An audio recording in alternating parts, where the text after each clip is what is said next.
Dear distinguished guests, members of parliaments, members of the European Parliament, ladies and gentlemen, it is a privilege and tremendous honor for me to welcome you all, distinguished guests, speakers, lawyers, human rights activists, NGOs, on behalf of the three organizing organizations, which are Hasena International, World Uyghur Congress, and the International Union of the East Turkestan organizations, to this third session of the International Uyghur Forum.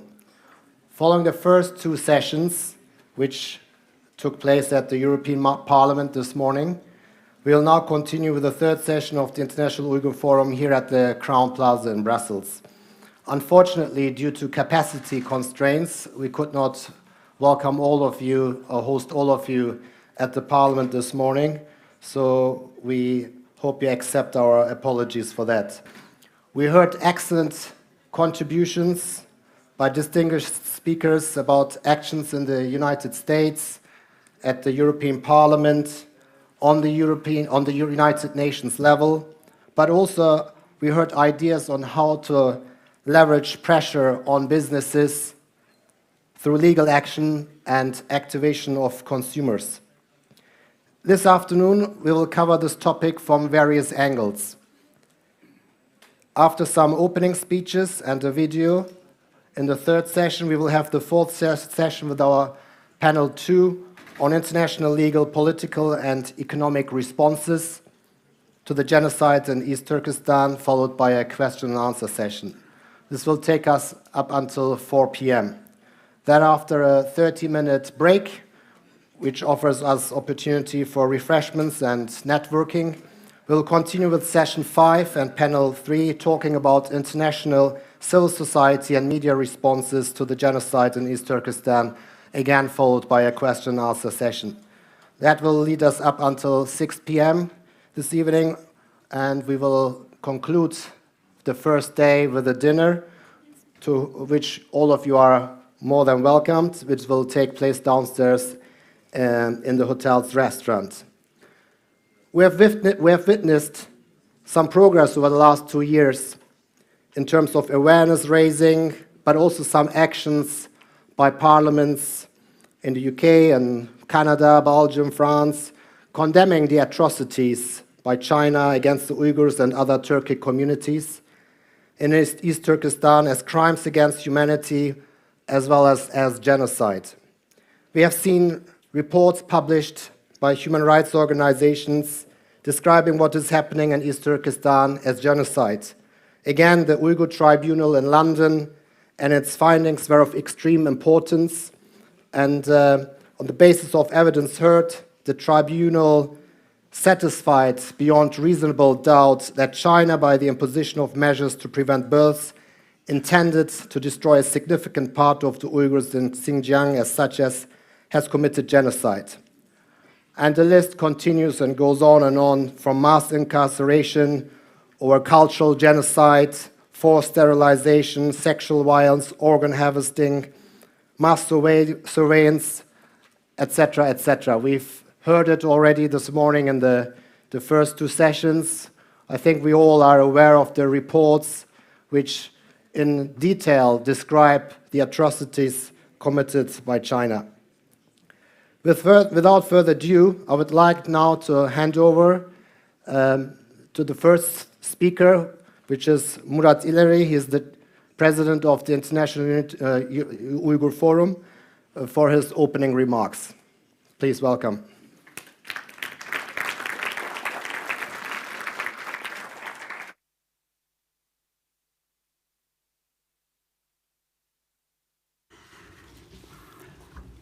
Bismillahirrahmanirrahim.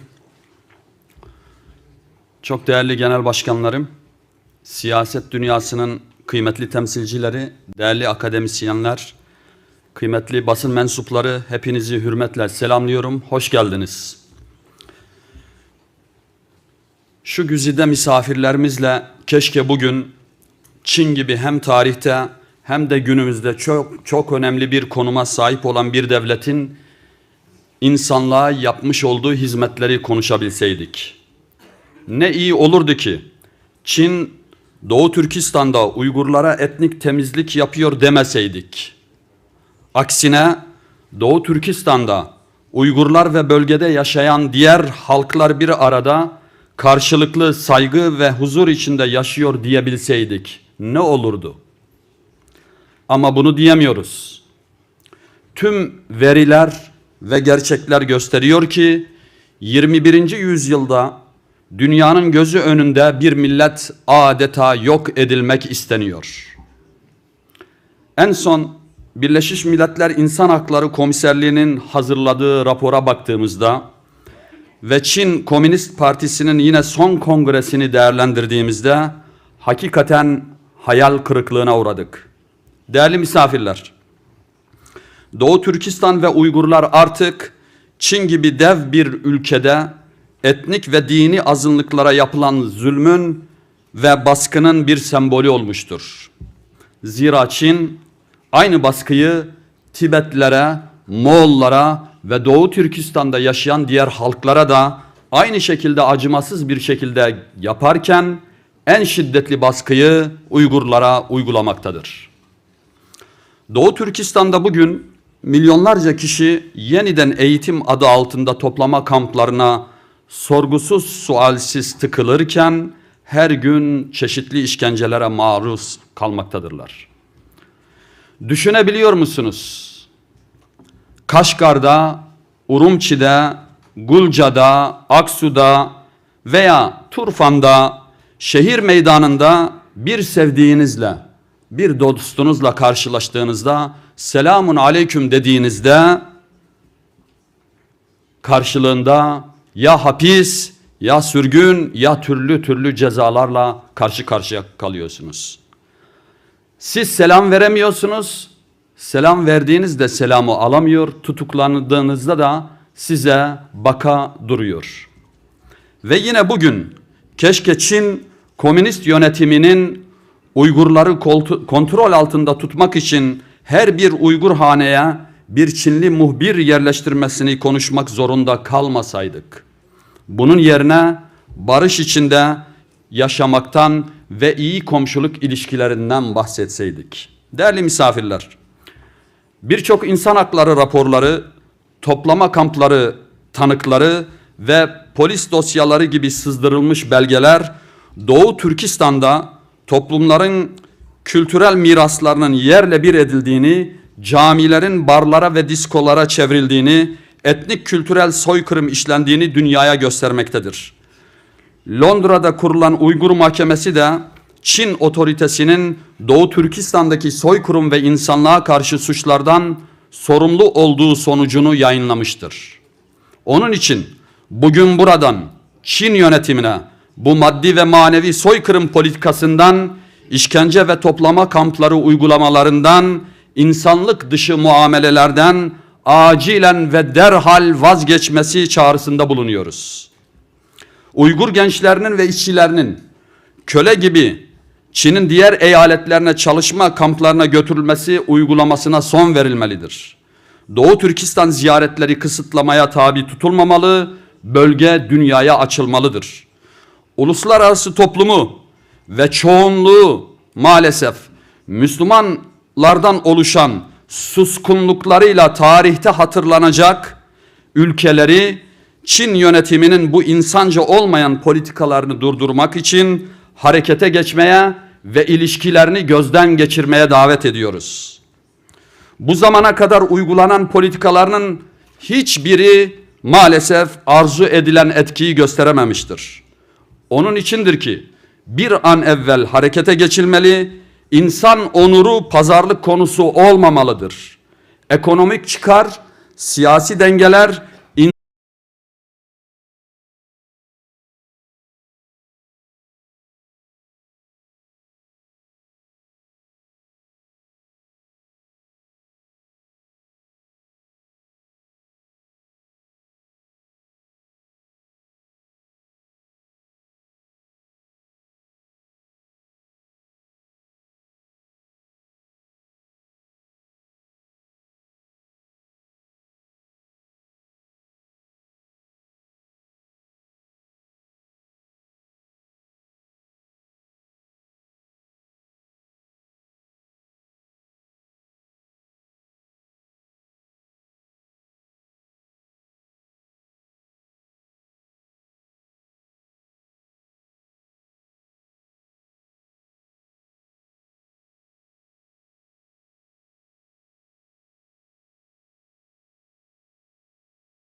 but it deals with the more fundamental issue of the rights of the people of East Turkestan to a future in which they can determine their own destiny and that of their country.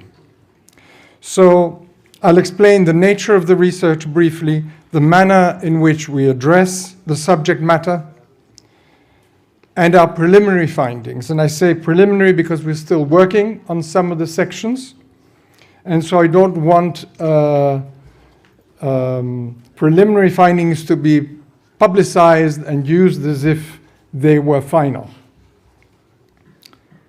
The questions we ask are the following.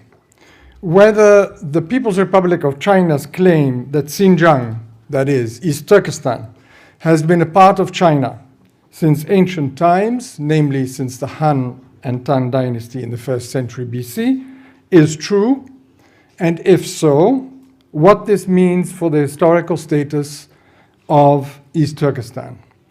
Second question we ask is how the answer to that question, to the historical question, affects the current status of East Turkestan and of the rights of the people of East Turkestan. And third, what the obligations and responsibilities of the international community, that is, our governments, and of course of the PRC in the first place, are today as a result of the findings that we hope to confirm. Now, why is this inquiry relevant? Because, and this may be stating it too strongly, but the future of East Turkestan and of the Uyghur people may depend on it. Today, it's essential, obviously, to focus on the crimes against humanity and genocide. And that's why we're here, and that's the most urgent thing, and that's what we need to work on. And I must say that the Uyghur organizations who are here and their supporters are doing an incredible job. It was already said this morning, among others by Kelly, but it is really quite extraordinary how fast and how well this movement has galvanized in the face of the suffering of the people in East Turkestan. But this suffering of your people has lasted over 7 decades, as you know all too well, and it is not going to end unless the cause of the suffering is addressed, that is, the oppression, the oppressive foreign rule against the wishes of the people. And this is a political issue, not only a human rights issue. This is the issue that needs to be addressed and resolved in order for the root cause of the conflict to come to an end. To address the first question then, we are not writing an exhaustive history book on East Turkestan. We limit our analysis to what is relevant to answering the question specifically, whether and if so when East Turkestan can be considered to have been a part of China historically, and whether the PRC can rightfully derive sovereignty over East Turkestan today. And the short answer is that we, and again I'm saying that this is tentative, but we find that East Turkestan was not since ancient times part of India, part of China, excuse me. Not sending the wrong message, I hope. This claim that it has historically been part of China since ancient times is simply false. We also find that East Turkestan was historically, in fact, never an integral part of China. And that the fact that Mongol and Manchu empires exercised authority over East Turkestan, and that is undeniable, in no way supports the claim that such authority constituted Chinese sovereignty, or that East Turkestan was in any way incorporated in China. So there's no dispute that the Han and the Tang empires, both Chinese empires, exercised varying degrees of control in the region through the establishment of what they called protectorates. But this accounted for a total of 250 non-consecutive years out of more than 18 centuries of history. And importantly, there was no Chinese staying power. So when these two dynasties were pushed out of East Turkestan, the last one in 763, whatever the position of authority might have been during those dynasties, they were not continued and they were not inherited by future power holders in China. Therefore, the extension of Chinese authority in East Turkestan by the Han and Tang dynasties more than 1200 years ago, mind you, has no relevance and cannot be used by the PRC to support a claim to sovereignty or ownership over East Turkestan today. That, by the way, is a definitive finding. Since that time, no Chinese empire exercised authority over or in East Turkestan.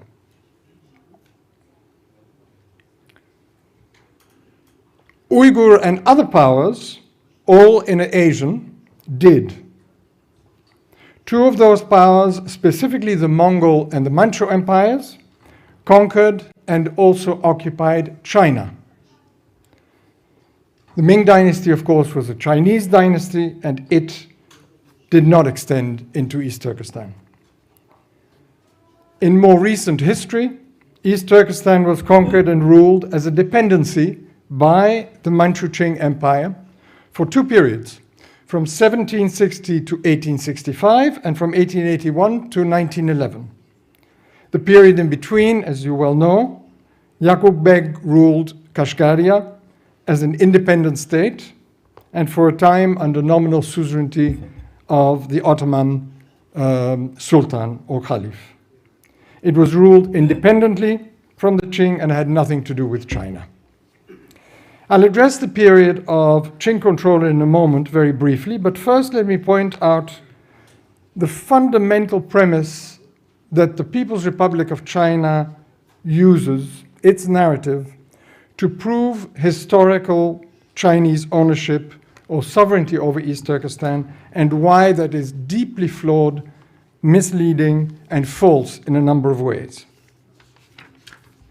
Firstly, the PRC projects the present state of China, that is the PRC, with its current and in some cases expanded borders, into a historical past, and then declares that the territory, that all of that territory has been the same state, the same continued state of China, not just Chinese cultural area, for millennia. And that for millennia, this great multi-ethnic Chinese nation existed, ignoring entirely the historical realities. And by doing so, it declares all non-Chinese peoples who inhabited and inhabit this vast territory to have always been a minority of China. And it labels their kingdoms, their khanats, their empires to have been local regimes under the authority of the central government of China. This is a falsification of history. Secondly, and as a consequence of that reasoning, of that narrative, Beijing conflates China with the dominant empires of Asia, with the inner Asian empires that conquered China. And it appropriates those empires as if they were Chinese, as if they were China. It then invokes and interprets relationships that those foreign empires had with East Turkestan or with polities in the region of East Turkestan as relationships of China with East Turkestan, and uses that as evidence of Chinese sovereignty over East Turkestan. It does that, moreover, by applying modern international law concepts and terminology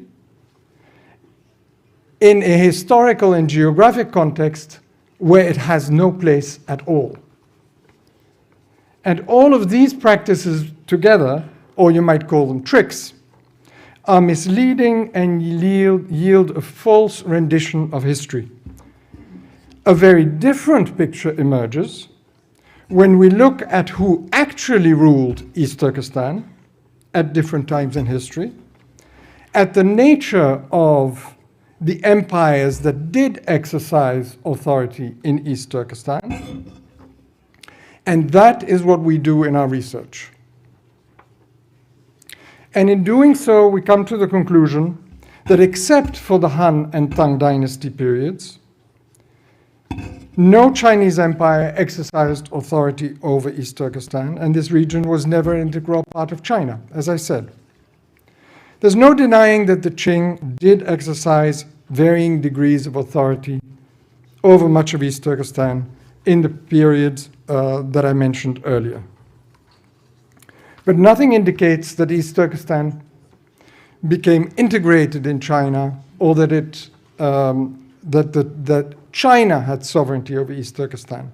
And that is because we need to distinguish between China and the Qing Empire of the Manchus. Of course, as you know, in 1911, the Chinese overthrew the Manchu Empire, the foreign empire, and created their own Chinese state.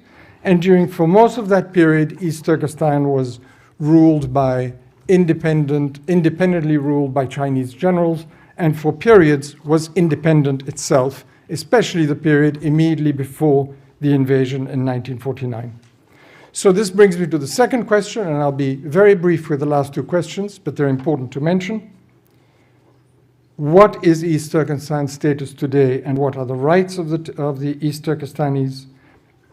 Because this goes to the nature of the rule of China in East Turkestan today. Contrary to what the name implies, East Turkestan, or Xinjiang, as it is called by the Chinese, is not autonomous, but ruled by colonial form of rule. We believe a compelling case can be made that this is a form of colonial rule. And this triggers obligations for China, and it triggers obligations for the international community.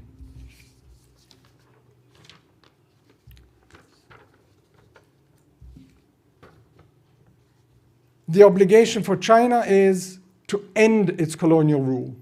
There's an absolute rule in international law that colonialism needs to be ended, that colonial rule has to end by an exercise of the right to self-determination, or as we also call it in our research, the right to decolonization.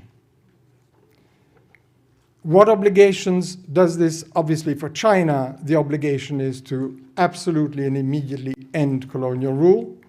For other members of the international community, for all of our governments, it creates three obligations under international law. The first is to stop recognizing the unlawful continuation of the PRC's colonial rule in East Turkestan, since it violates a fundamental rule of international law. Not to render any assistance in maintaining the PRC's unlawful rule, not to engage in any activities that deprive the East Turkestan people of their ownership of their territory's natural resources.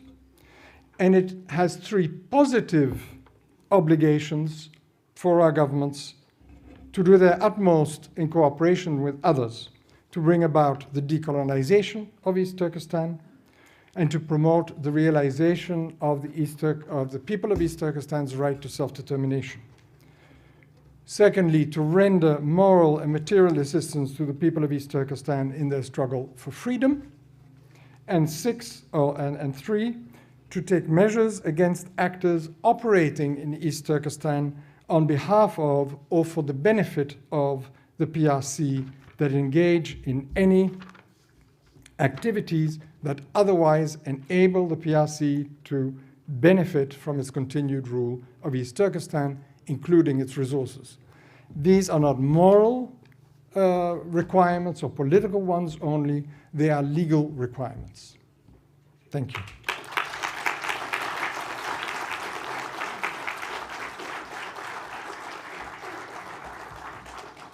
we would like to thank Professor Michael van Wald from Prague for his excellent contribution. And it's now a privilege for myself to introduce Erkesh Devlet, who's a political commentator and one of the leaders of the Tiananmen protests of 1989. Unfortunately, can't be here personally, so we will watch a short three-minute clip. Dear friends, ladies and gentlemen, good morning. Dostlar, qarindoshlar, salam. First, I would like to congratulate the opening of this International Uyghur Forum. I am Uyghur. It is heartfelt to see all of you join together today and demonstrate your concern for our people, who are no doubt living in one of the worst conditions in today's world. The Uyghur matter is one of the most pressing issues the world faces today, and that in the 21st century, we still have more than 1 million people locked up in concentration camps based on our ethnicity and religion. I think it is fair to say this is the shame of our time. Of course, we should condemn the Chinese Communist regime for its human rights violations, but I think it is also time for the Western democracy to have a deep reflection. Decades after World War II, the world followed the rule of the game to put sovereign rights above human rights. We thought that's the best way to keep the peace in the world. As long as a country doesn't invade another, the world turns a blind eye to what that country does within its own border. The world may have prevented World War III, but it didn't prevent a government like the Chinese Communist regime conduct domestic atrocity, oppression of dissent, massacre peaceful protesters, just like what they did in 1989 to my peers in Tiananmen Square and the streets of Beijing. And even then, the world remained inactive in pressing Chinese regime to change. Beijing regime was encouraged by the world's softness and inactivity. And that is one of the reasons for the Uyghur situation today. It is not too harsh to criticize the Western democracy to be the accomplices of Uyghur genocide. We all know that the Uyghur matter needs to be solved. There is just simply no way for the world to watch millions of people remain in concentration camps in today's world. It is the responsibility of the world, especially the Western democracy. I urge the world to remember the long-time appeasement policy that needs to be rewritten. One of those policies is to follow Chinese regime's narratives, link religion to terrorism. The other wrong policy is to follow Chinese regime's another narrative, calling every Uyghur movement a separatism movement and being shy to provide support. This is typical of that sovereign rights above human rights mentality. Uyghur people have every right to claim and fight for an independent Uyghur nation. Especially today, the Chinese regime act of atrocity gave us that right, and the world owe it to the Uyghur people to help our effort. In democracies, Scotch people have their rights to fight for their independence, and so does Quebecois. They are fighting for their independence, and then there is no narrative to say you cannot have a separatist movement within democracies. And then I think in a totalitarian regime, we have even more rights to separate from that oppressor. The sovereign rights above human rights policy is wrong. When we were sitting back and watching Russia invade Ukraine in the name of preventing World War III, I think the world needs to realize how ridiculous that world order is and needs to be changed. And then I think the world is coming around and then realize the true evil character of the Chinese Communist regime. And then I think Uyghur people's sacrifice is one of the reasons the world's wakening up. Therefore, please use your freedom to help ours. You owe it to us. Thank you very much. Thank you for coming from all over the world to join this very significant and meaningful gathering. Following Mr. Erkesterlet's outcry and call for an independent Uyghur state, we've come now to the final part of the third session, which is a short video about East Turkestan's history and culture.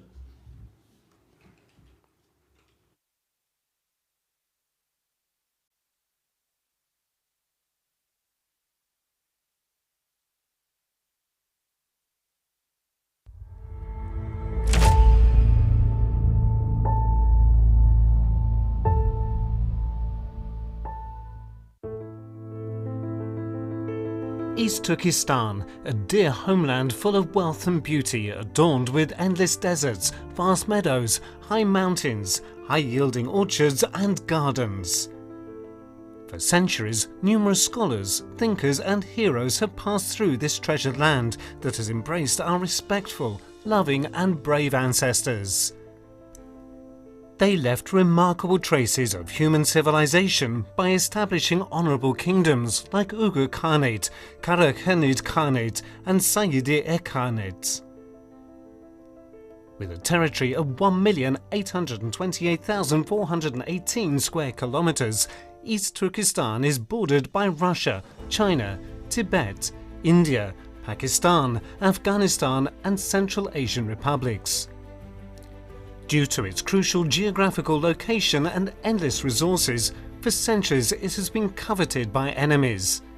As the people have experienced peace and tranquility for many centuries, they have also experienced hard times under the oppression of invaders. In recent history, East Turkestan has been invaded and occupied by various Chinese forces. Despite having close diplomatic relations with the embassies of European countries and having a particular military strength, the state of Kashgar fell in 1884 and the occupying troops overthrew the two republics, the East Turkestan Islamic Republic established in 1933 and the East Turkestan Republic established in 1944. Since the beginning of the Chinese occupation, they have tried to completely assimilate East Turkestan's people, destroying their faith, culture, language and everything that makes them unique. As a result of the inhumane assimilation policy, the culture, language, beliefs and demographics of East Turkestan's people have been significantly changed, destroyed and annihilated. However, the people of East Turkestan have been working hard to maintain their identity and existence following the essential principles of the states established in 1933 and 1944 against the minimal opportunities and China's isolationist policy.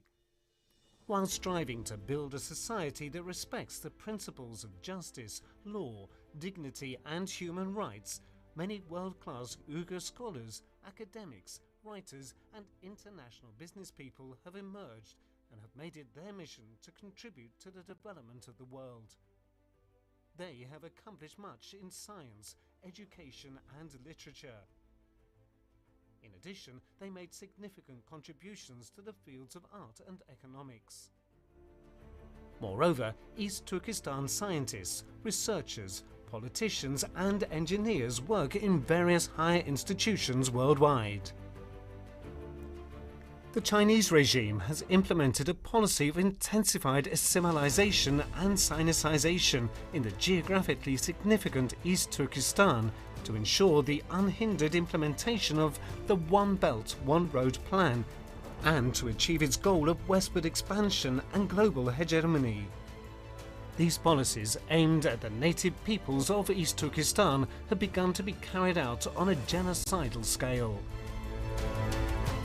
Since 2014, the Uyghurs, the leading ethnic group in East Turkestan, and other Turkic ethnic groups such as Kazakhs and Kyrgyz have been imprisoned in prison camps by the millions. The Chinese regime calls these training centers in an attempt to cover up its crimes. Dozens of camp witnesses who have survived these places have exposed practices of unimaginable torture, mass sterilization, systematic rape, ingesting unknown drugs, forced labor, disposal without a trace, and murder within the concentration camps. In the process, China also banned all religious worship in East Turkestan and demolished or destroyed nearly 16,000 mosques. More than 500,000 teenagers whose parents were imprisoned in concentration camps are being assimilated into children's camps, wholly separated from their cultural background and own language. As a result of China's population restriction policy, the birth rate in East Turkestan dropped by 48.74% in just 2 years, from 2017 to 2019, which is more than the population decline during the civil war in Syria or the genocides in Rwanda and Cambodia. The East Turkestan people living inside and outside the prison camps are being deported to Chinese provinces and subjected to forced labor. All these data are evidenced in the reports of authoritative international organizations. So far, the parliaments of the United States, Canada, the Netherlands, the United Kingdom, Lithuania, the Czech Republic and Belgium have defined the crimes committed by China in East Turkestan as genocide. It has also been affirmed in the European Parliament as a crime against humanity. The UN Human Rights Committee also emphasized in its August report that China may be committing crimes against humanity in East Turkestan. For almost a century, despite many changes in the government and policies of the occupying Chinese regime, the terror policy in East Turkestan has never changed. Instead, it has worsened year by year. The people of East Turkestan realized that independence was the only way to guarantee all their human rights and to live freely and peacefully. To stop the genocide and make East Turkestan independent, the people of East Turkestan abroad are taking active action in various countries. Organizations such as the International Union of East Turkestan Organizations and the World Uyghur Congress are working effectively in different fields such as politics, media, education, activism, human rights, and social assistance. They are also taking organizational action to put the East Turkestan issue on the agenda in various countries. In addition, international organizations and people's organizations, including the Islamic community Milli Görüş and its institutions like Hassane International, which were established to protect the common values of humanity, are working closely with the people of East Turkestan. In recent years, they contributed and continue to do so with enormous amounts of support in advocacy, humanitarian and socio-political solidarity. When the people of East Turkestan are at the most critical moment in history, all countries, especially the peace-loving democratic countries and the Islamic world and international organizations, should fulfill their moral and legal obligations and stop the Chinese state's genocide of the Uyghurs and other ethnic groups by all means available to them. The world must realize that the struggle of East Turkestan is not the struggle of one country or people, but a common problem faced by all humanity. The International Uyghur Forum is a powerful demonstration of humanity's joint action and united front against China's genocide in East Turkestan.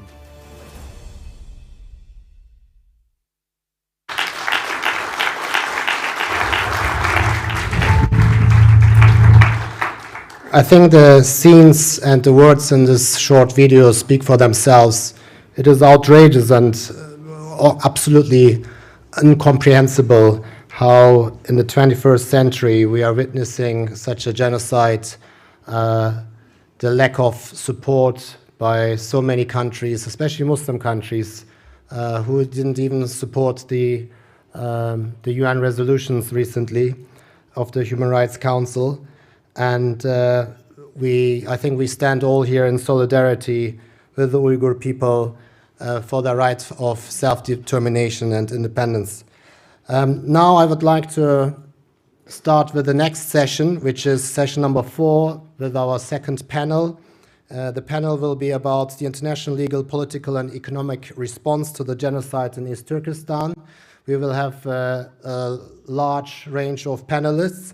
led by Dr. Aldo Zamit Borda, former Maltese diplomat and senior lecturer at the University of London.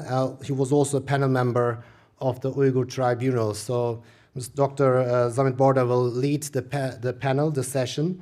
I would like to invite all of the panelists to come to the stage.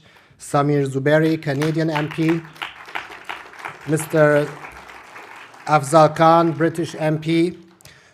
Mr. Hamid Sabi, legal expert from the UK. Dr. David Matas, legal expert from Canada. Dr. Adrian Zenz, German anthropologist from the US. Michael Pollack, barrister from London and international lawyer. And slightly later, Samuel Kogolati will join us as well, Belgian MP. He will join us a little bit later. So this panel has got an hour to cover this topic. So I leave the mic to Dr. Zamit Borda.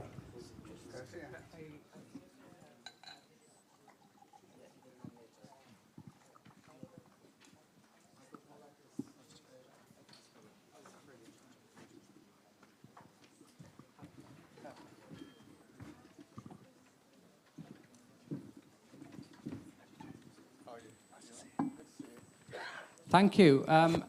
I plan to run this session more as a discussion than a sort of speeches. So I'll stand here at the side. It is a distinguished panel of gentlemen. They need no introduction. I will very briefly introduce the background to them. So we have, starting from the right over there, Michael Pollack, who has been is a barrister with Church Court Chambers, one of the leading common law sets in London, and he will be hopefully speaking a little about the work you have been doing with respect to advocating for the rights of the Uyghurs. Then we have Afzal Khan, a member of the British Parliament. Afzal Khan MP was the first Muslim Lord Mayor of Manchester in 2005. He has, you can see the bio on the booklet we have been given. He has worked tirelessly to advocate for the rights of Uyghurs and other minorities in the British Parliament. We then have Samir Zuberi MP, a member of the Canadian Parliament with the Liberal Party. He's chair of the Subcommittee on International Human Rights and a member of the Foreign Affairs Committee. He has also been instrumental in the motion M62 relating to Uyghur refugee resettlement.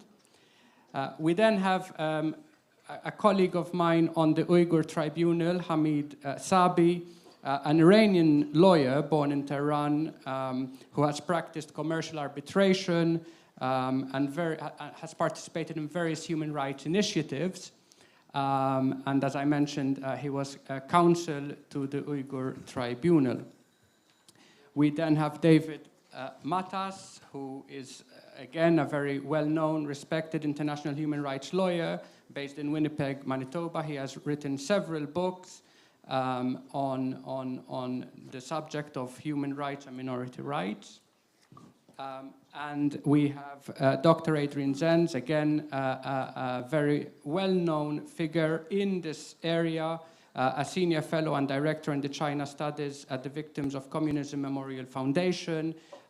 He has written and researched a lot, and we have also, we were lucky to have your testimony, Adrian, at the Uyghur Tribunal, amongst other initiatives. And later, we will also be joined by Samuel Kogolati, a member of the Belgian Parliament, who again has worked towards the recognition of genocide in the Belgian Parliament and has also continued to work in this area. As I mentioned, I would like a couple of ground rules first and foremost. This is both an opportunity to reflect on political, legal and economic responses to what is happening in Xinjiang, East Turkestan. So it is in a sense backward looking, looking at what has happened and stock taking that, but also forward looking in terms of what could be done. And in this sense, this session links nicely with the sessions we had this morning at the European Parliament, and in particular, the idea of raising the cost for the continuing genocide in Xinjiang. What can be done to raise the stakes, firstly for Chinese officials to raise the stakes for them continuing with such behavior, but also raising the stakes for governments and indeed companies or individuals to willfully sort of ignore or this clear evidence-based truth of what is happening in the area. And we have various reports now that are pretty much uncontestable. So if in your comments you could tell us both the work you are doing, but also how you could link what you are doing, how it helps to raise the stakes, raise the cost for either companies, governments, or indeed the government of China to continue in its behavior. I think the best way to operate is if we start with you, Michael, and then we move through the panel in this format. Shall we do it that way? So two final remarks before I give you the floor. We will take questions at the end. However, I do understand that some of you may feel intimidated standing up and asking a question in this august audience. So for those of you who wish to ask a question but doesn't wish to stand up, you can write your question as the panel is proceeding, and if you raise your hand, one of the organizers will collect the paper from you and will give me the question, okay? So if we could work that way, if you wish to write your question, that is perfectly fine. Just lift your hand and someone from the organizers will come to you. That's first. Secondly, time is at a premium. So if you could limit your interventions to no more than 10 minutes, and I will enforce this rule very, very strictly. 5 to 10 minutes, ideally, not more than 10 minutes by any. 5 minutes, they're telling me, even fewer time. Michael, the floor is yours. It's fantastic to be here, and it's always great at these events to see so many Uyghur activists from around the world turning up. This issue is not going to go away.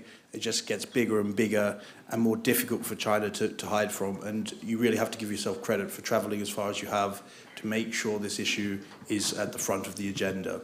I'm a barrister in London, and I'm also chair of Lawyers for Uyghur Rights. And we look at any possible legal avenues for stopping this terrible crimes committed against the Uyghur people by the Chinese state. And that's included in the past some action in regards to the British government's position, submissions to all different committees in the UK. And at the moment, we've got a case under the universal jurisdiction provisions in the Argentinian courts. So we submitted that for the World Uyghur Congress and the Uyghur Human Rights Project earlier this year. We went over there, we met with local religious leaders, we met with political leaders as well there, and we're hopeful that that case is at least a start in regards to achieving justice for the Uyghur people. In regards to universal jurisdiction, lots of you may know about it, some of you may not. It's the idea that for some crimes they're so heinous that it doesn't matter where they take place. Each state in their domestic legal system has an obligation to prosecute them. And what's interesting about Argentina, because of the way their legal system is structured, they carry out a lengthy investigation where witnesses are called to an investigatory judge to give their evidence on oath before that judge decides what to do with the case, which makes it a really interesting jurisdiction for this kind of thing. That's not to say that we're just going to stick with that one jurisdiction. I've been in touch with a major legal publication, a legal resource company, and in regards to universal jurisdiction, there's no point just going in one direction. The point is to look at as many different jurisdictions as you can. So what people need is access to evidence and the ability to cross-reference what's happening in a particular area, who's responsible for particular crimes. So it's a very exciting area. It's an area which is becoming bigger and bigger. Lots of you would know if you live in the European states, there's more and more prosecutions in regards to what's happening in Libya and Syria under this universal jurisdiction provision. So we are very excited about that opportunity, but it's just one way to fight for justice for the Uyghur people. There's a number of other things that I can quickly touch on. I know David, on a panel, I spoke with him before, we have the same opinion on this. An advisory opinion of the International Court of Justice is something that we should be aiming for politically.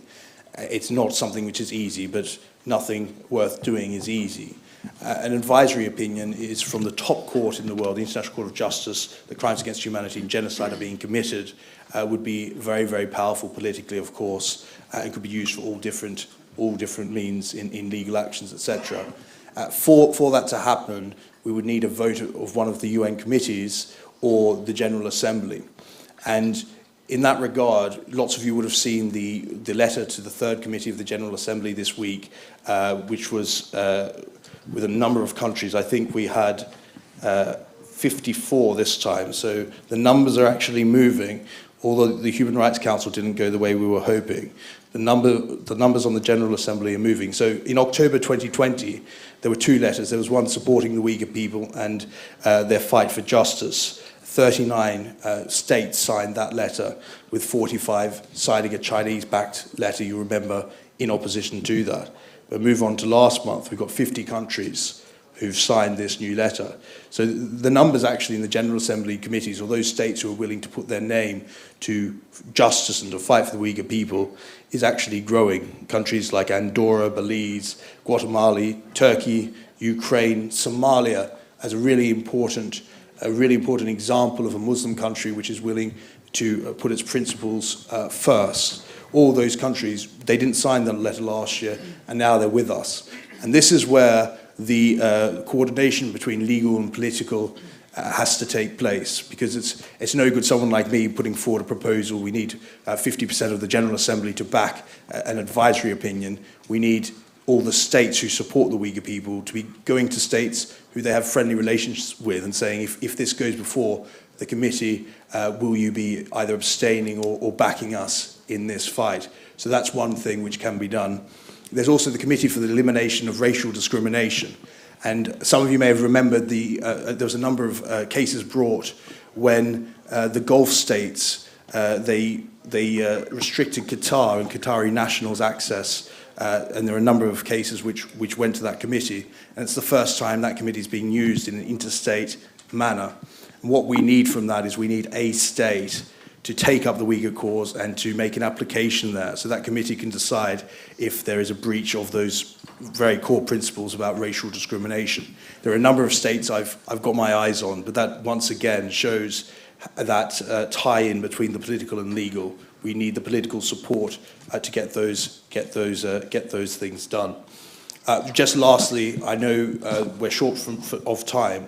Some of you may have heard about the Lafarge decision in France, where the concrete company was prosecuted because they allowed, or they contracted with ISIS to guard their concrete factories, and that was a decision giving that company criminal responsibility for that. There's a lot more work we can do in that area, looking at some of the big European companies, such as Volkswagen, and looking at criminal liability for them.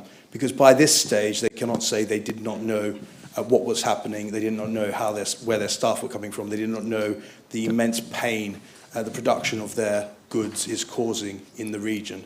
Michael, thanks for that. And there will be an opportunity to come back to those very important points later in the discussion. But if you don't mind now, so if we move from the more international to the experience of a national parliament, Afzal Khan MP, if I could ask you to say a few comments about both what the British Parliament has done with respect to this issue and what the British government has done or not done with respect to this issue. Bismillah ar-Rahman ar-Rahim. Brothers and sisters, good afternoon and assalamu alaikum. Let me start by first of all thanking the organizers. It's amazing to be here in Brussels, in this beautiful hotel, and such a beautiful brothers and sisters for the common cause of our brothers and sisters in Uyghur and their suffering that has been going on for many, many decades now. The second thing I want to say is, on a personal level, I used to be a member of European Parliament, and I was the Vice President of Security and Defense Committee.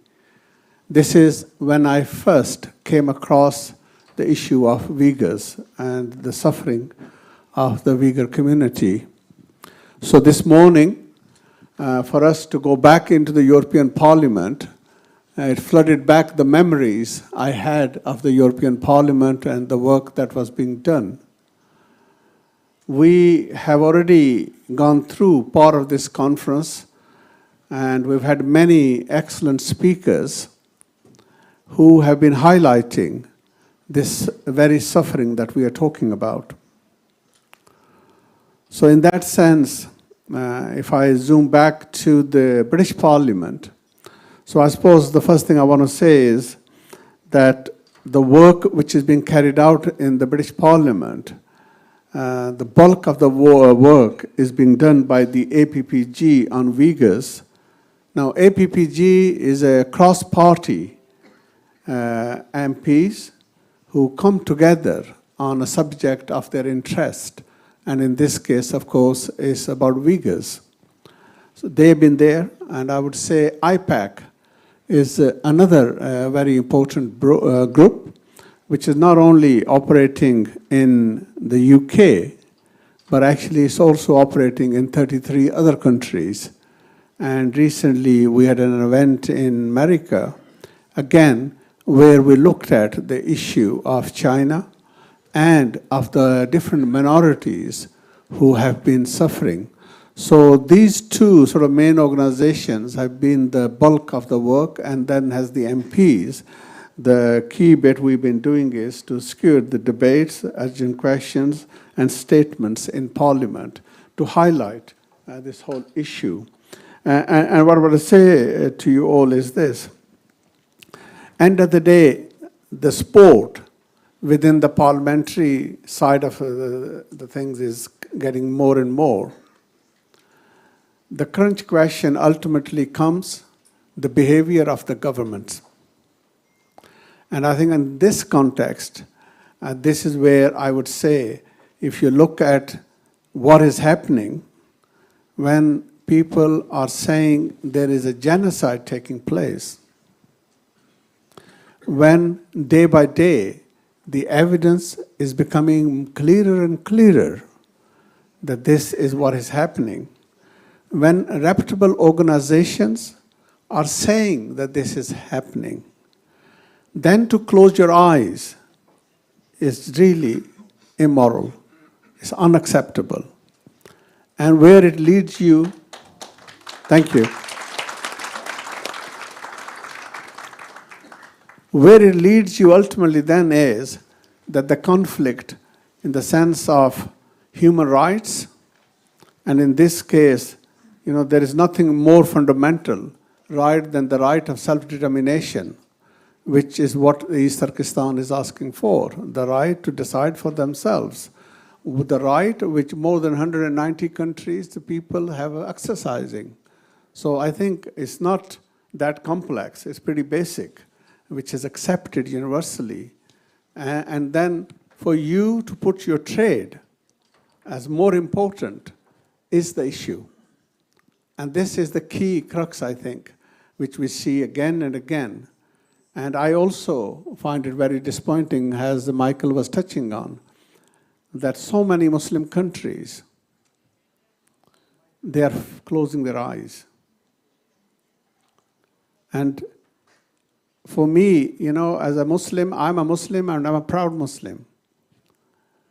The right of human right, the right to stand for justice is core value of a Muslim. You should never compromise on that. And our history is full of that. Again and again, we have seen that at a huge cost to ourselves, they have always stood for what is right. And in that sense, I find it disappointing, I find it shameful that so many Muslim countries are failing to stand up for what is right. My second point is, ultimately the heart of this issue is, There's no doubt China is a big country. There is no doubt China is a powerful country. But end of the day, they are not more powerful than the world. The world's conscious together has to speak out. By remaining silent, you are then actually aiding the one who is the oppressor. And then I think also if we focus on the economy side of it, and I'll try to wrap up because you already said the time is short. And on that side, I think there's a lot of wins that we can have. In Parliament, we were able to find that the British Parliament was using solar panels. And they had made a contract of something like £155 million. Again, when this was brought that you cannot have this, it's not acceptable, they were forced to cancel. And this, again, is a lot of different things that we need to be doing. How we focus on this aspect of the trade. Because I think this certainly will be an area which will bother China. And this will also help to amend their ways as well. And to come to the right place, which is what we are all trying to strive for. And I think we've also seen, I will finish on this, I can see the brothers getting eager to say time is up. But the bit I want to say is this, and I'll finish with this point. I can talk about the recent events in Manchester Consulate, how the Consul General came out and physically used violence against the Hong Kong protester, and then had the audacity to say that it was his duty. We in Britain do not tolerate this. Britain has a proud history of freedom of expression. And in Britain, Manchester has a long history of actually standing up for freedom of expression.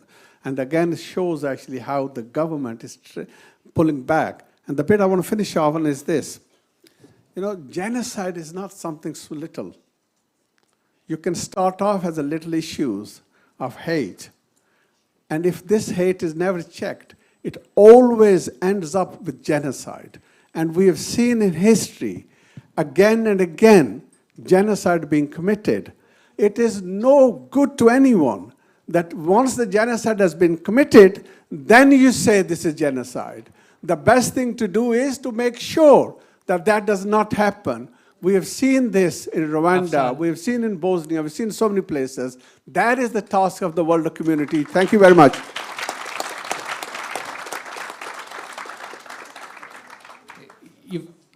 You've given us a lot of food for thought, and I hope the audience will come back to many of the points our Stu and the rest of the speakers will make in the discussion, and I hope we'll be able to touch on those again in the question and answer. And you've both been very diligent with respect to timekeeping.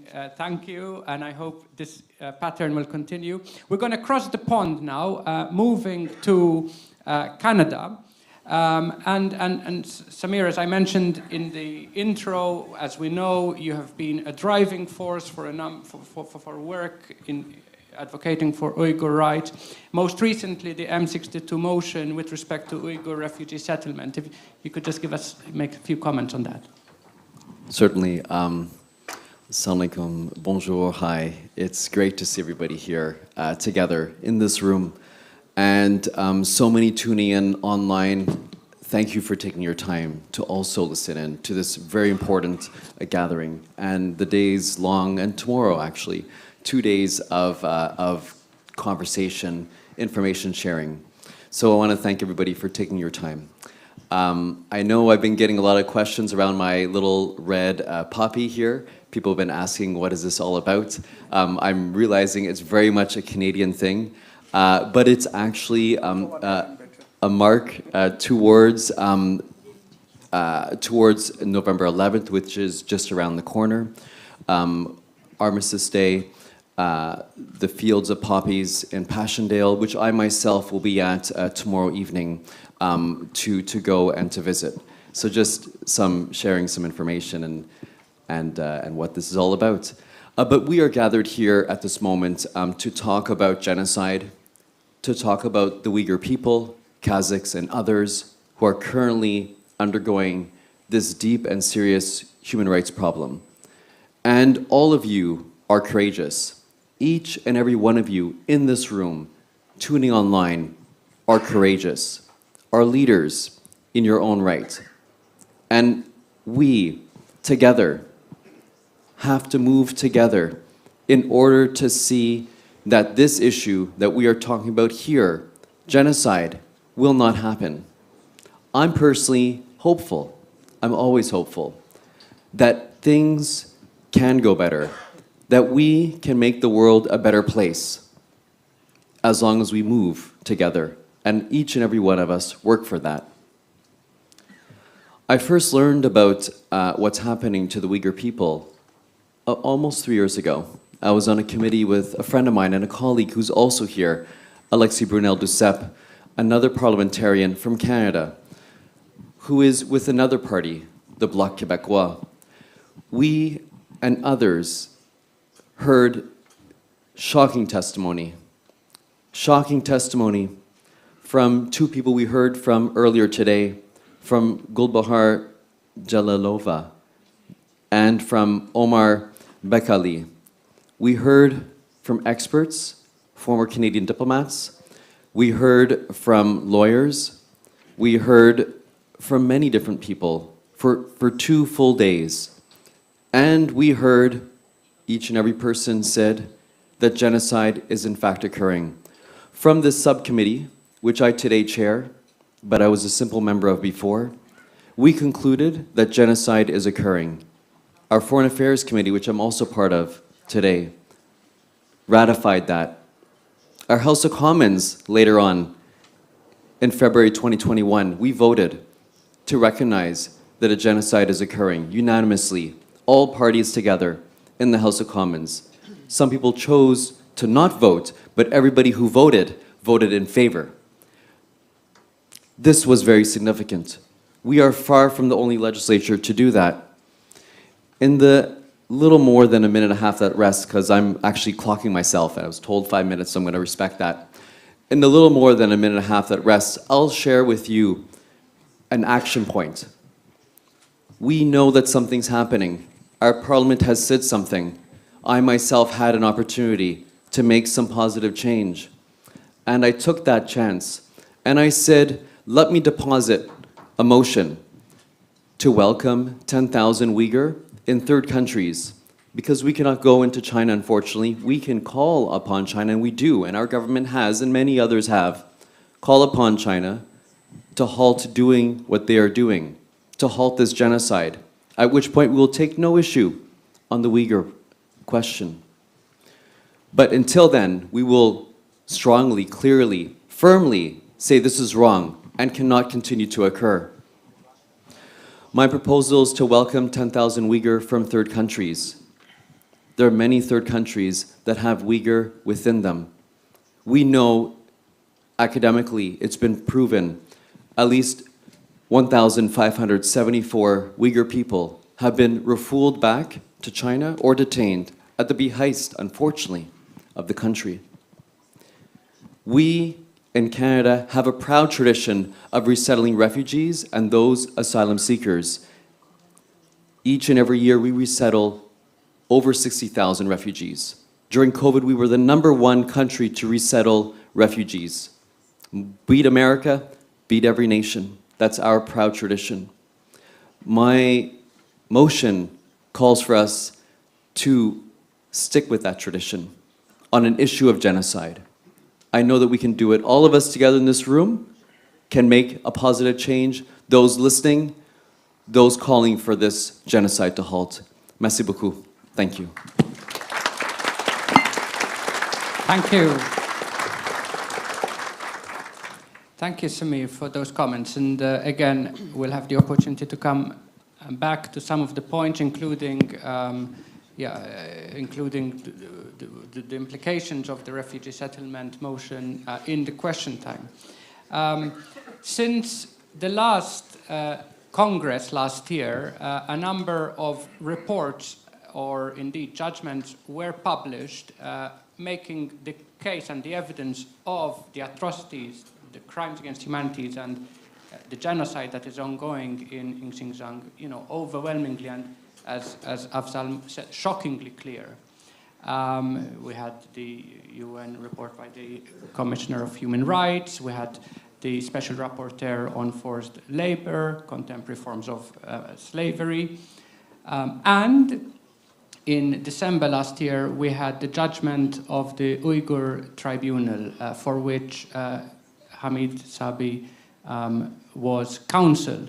So perhaps, Hamid, if you could tell us a little about that process and that judgment, and also perhaps your sense of the reaction of the Muslim world to it and to the ongoing genocide. Thank you very much. Thank you, Aldo, for your comments.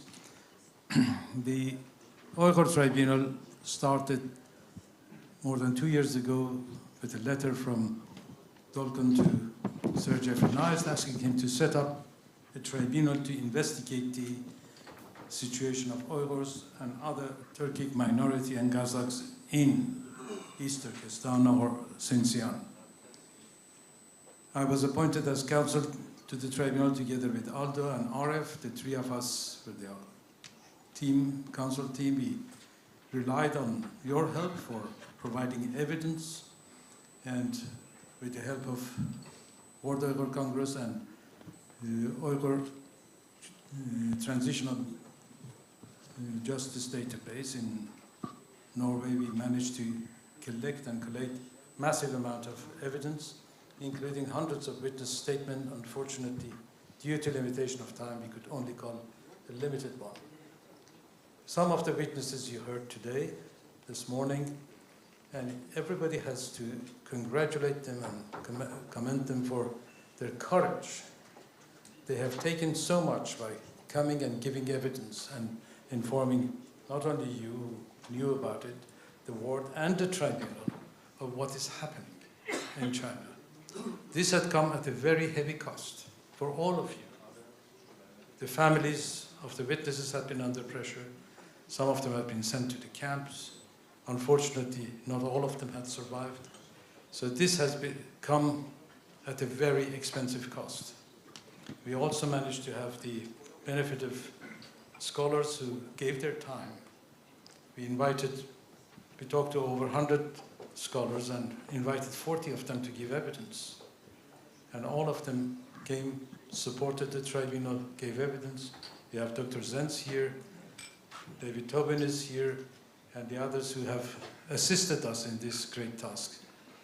Over 8 days of hearing in June and September last year, the tribunal heard massive amount of evidence from 72 witnesses and substantial amount of reports and documents that were submitted. And then they issued the judgment in December last year, which is a very important judgment because not only it investigates every aspect of it, it's a completely evidence-based judgment, but also came to the conclusion that not only China had breached the international law and committed crimes against humanity, but it's also committed genocide. This is not an easy word, as the panel has mentioned. Committing genocide is the biggest crime in this world. One would expect that once a country like China is found guilty of committing genocide, the entire world would get so angry and upset that they would stop any relation with this rogue country. They will stop dealing with it. They stop accepting its pleasantries and refuse allowing its officials to travel to this country. Send all the ambassadors back. But none of this has happened.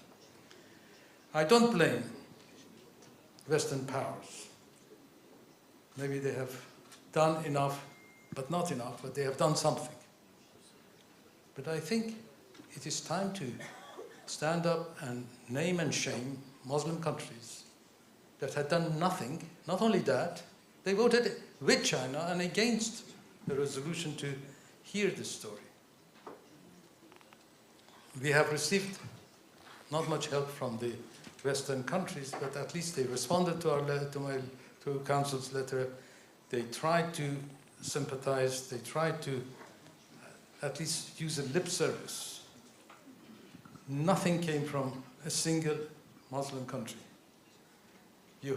I don't know anybody of you had heard Rodney Dixon's evidence before the tribunal, Muslim countries had been sending Uyghurs back to China.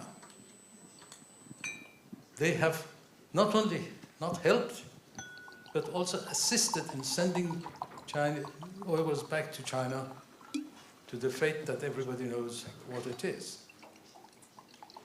Tajikistan, 95% of the Uyghurs that lived in Tajikistan disappeared. Turkey, Egypt, Muslim countries. Egypt is now celebrating the COP27 event.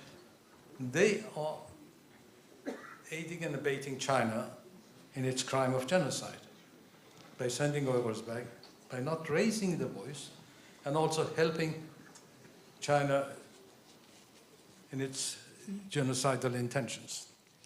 I think my time is up. I think it's time for not only the Uyghur community, but the whole countries in the world to name and shame the Muslim countries for their failure to support this movement of the Uyghurs. Thank you.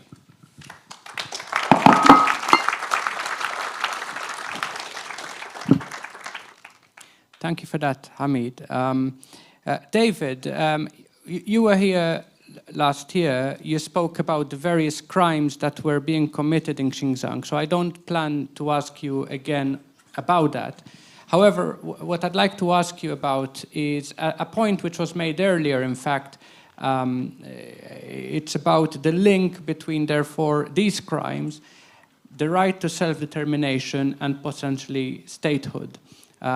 It's a subject that one can speak about for a full day or a week. So, if the comments could be kept to 5-6 minutes. Yes, indeed. I could probably speak for a full week on that, but I promise not to right now. The right of every people to self-determination does not mean the right of every people to statehood. But sometimes the right to self-determination does mean that. And the right to self-determination of the Uyghurs of East Turkestan is one of those cases. For the Uyghurs, the right to self-determination does mean a right to statehood. The right to self-determination is found in both the International Covenant on Civil and Political Rights and the International Covenant on Economics and Social Cultural Rights, and is the only right found in both covenants. Its presence in both covenants shows it to be a foundation for all rights. Now, I've been doing some work in this area from two different perspectives. One is to look at the human rights system purposively, and I go through the various purposes of the human rights system. And you can see just by going through them that the right to self-determination leading to the right to statehood for the Uyghur people realizes those purposes, and the denial of statehood to the Uyghur people would mean denial of the right to self-determination and frustrate the purposes of human rights generally. So that's one perspective. The other perspective is going through the jurisprudence, and there's a lot of it on this issue. I identified 6 different international judgments on this issue. 5 of them where the petitioners claimed statehood or a right to self-determination, meant a right to statehood, were unsuccessful, and one in Kosovo was successful. But what you can see in all of them is standards that are set out that lead from a right to self-determination to a right to statehood. And if you look at those standards, the situation in East Turkestan meets those standards. I'll just mention very briefly what those 6 precedents were. One of them has got to do with islands that were contested between Finland and Sweden after World War I. And in that case, the islands were Swedish-speaking. They were held by Finland. They claimed a right. The islands claimed a right to self-determination. And a component of the League of Nations said no, because it was there was not effective, because that only existed, the right to self-determination becoming a right to statehood in exceptional cases where there are not effective guarantees for the population, and that wasn't the case in those islands, but it is the case in East Turkestan. A second example is Zaire, where you had Katanga asking the African Commission on Human Rights and People's Right to recognize the independence of Katanga.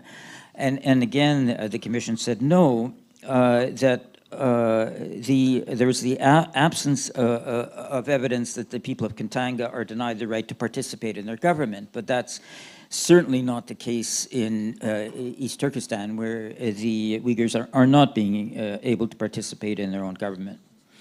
There's a case of Cyprus, where somebody, after Turkey invaded Cyprus and took possession of Cyprus, the northern Cyprus, a Greek Cypriot asked for access to property in northern Cyprus, and Turkey said, well, the Turkish Republic of Northern Cyprus was a separate state, and therefore Turkey wasn't responsible. The court rejected that on the basis that the rights of the people of Northern Cyprus were not consistently and flagrantly violated, but that's certainly not the case in East Turkestan. A fourth example is Quebec in Canada, in my country and the country of Samir Zuberi, where the Supreme Court of Canada was asked whether or not the right to self-determination under international law would give Quebec the right to secede. And the court said no, because again, they were not being denied meaningful access to government to pursue their own interests. And again, that's certainly not the case with East Turkestan. The fifth example, just to finish? Yes, please. Okay. The fifth example is South Cameroon, which is very much like the case of Zaire. And the sixth was Kosovo, where the International Court of Justice indeed said that there was a unilateral right of independence in accordance with international law, and is a useful example for East Turkestan. So I would say in conclusion that what we have in the case of East Turkestan, a violation of human rights that is so fundamental and without remedy that not to grant East Turkestan a right to statehood would be inhumane and contrary to the human rights system. So I'll conclude with that. Thank you.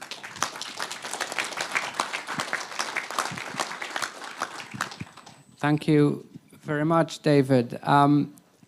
And we have Adrian now. Adrian, your research has underpinned a number of reports and findings on the issue in Xinjiang, and you have looked into various dynamics and patterns of atrocity or behavior in that region. I could ask you about many aspects of that research. However, today, what I'd like to do is link to some of the ongoing trials in relation to forced labor, for instance, and perhaps to ask you a little about that, about your research on forced labor in Xinjiang, and also in the context of the proposed EU legislation in this area. Thank you indeed. Thank you very much for having me here and inviting me. We've heard how the international community has severely neglected the cause of the Uyghurs, has substantially, with some notable exceptions, such as, for example, the United States and some Western countries, has substantially failed to act on behalf of the Uyghurs. And if we look at some of the things where there's a particular capacity or legal responsibility to act or do something, we have on the one hand a genocide convention, and even if there's a risk of genocide occurring, even if there's a risk, there's an obligation to act on that risk in order to prevent it. And the second is forced labor, because in most countries, forced labor is illegal. And there's already precedent. There's already either legal or moral or other mechanisms to do something about it. Now, it's remarkable if you look at the United Nations report that came out on the Uyghur homeland this summer, or this autumn. Which are the two areas that were the weakest in the report, that were much shorter than other areas, that were highly underdeveloped, with a lot of available evidence not presented. Exactly those two areas: birth prevention, risk of genocide through systematic birth prevention, very weak, and forced labor. Now, I'll briefly talk about forced labor. We're seeing some new developments. Chen Quanguo, party secretary of the Xinjiang Uyghur Autonomous Region, as it's called by China, from 2016 to 2021. Very high campaign style, very intense campaigns, highly mobilizational style of mass internment firstly, and of course forced labor, mobilizing Uyghurs into labor transfers. Highly mobilizational, accompanied by quite a bit of evidence, propaganda stories, and so on.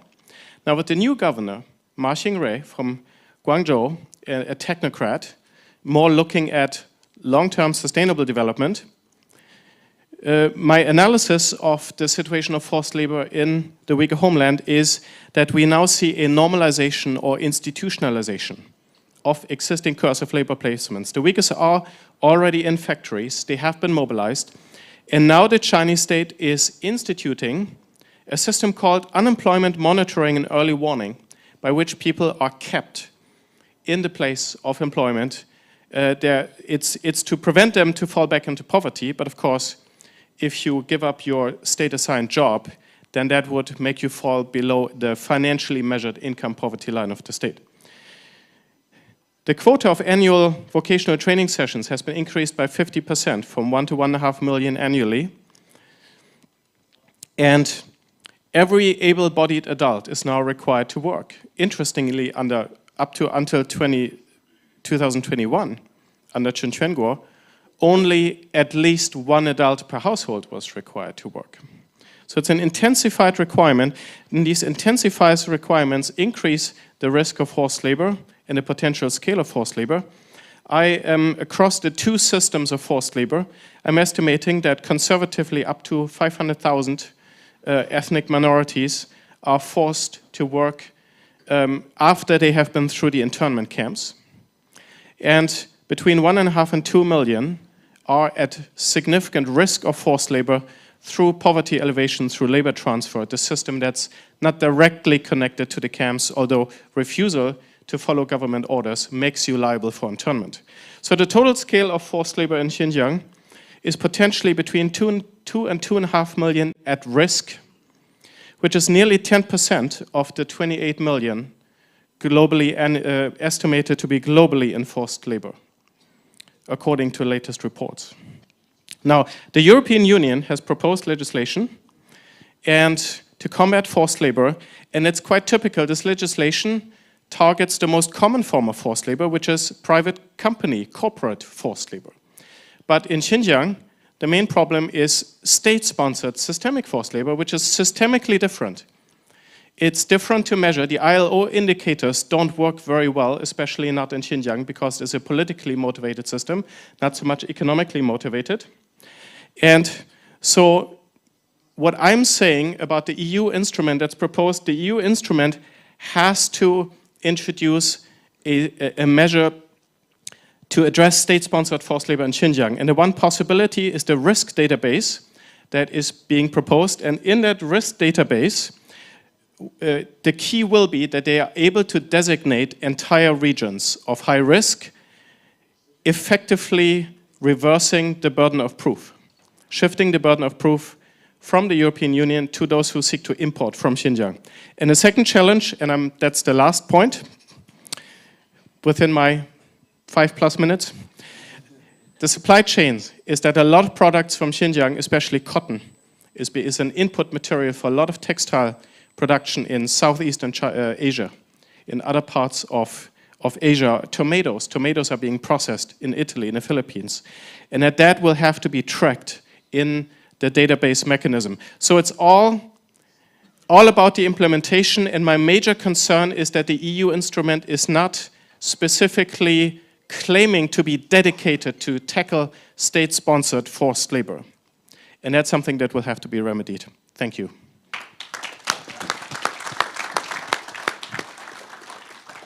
Thank you, Adrian. And I'm sure there'll be opportunity to delve deeper into that in the question time. I don't want to cover you, so I've moved to the side, Samuel.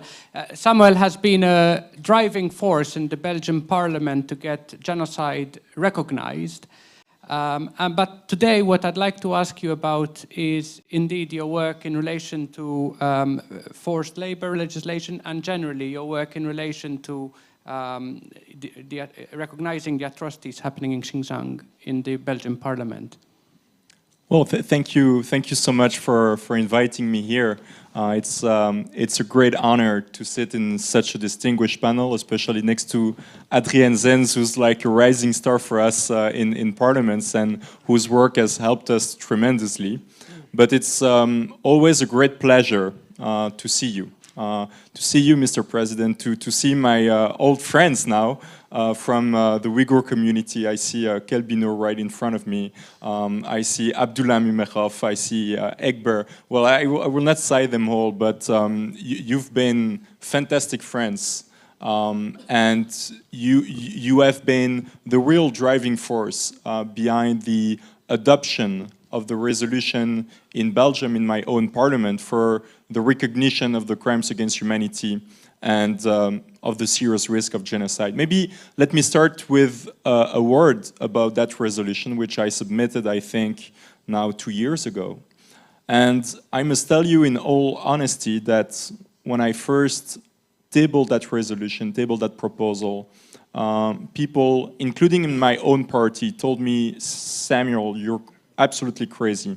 This will never go through Parliament. That was at the time when the only person in the world who was actually calling for the recognition of the Uyghur genocide was Mike Pompeo in the United States, and as you may know, very far away from my own political ideals in the Green Party. So that was an extra difficulty for me to convince my colleagues. And I must tell you, in all honesty, I also thought myself, well, maybe this is just a try. Maybe this is just a decent description of what is happening on the ground in Xinjiang.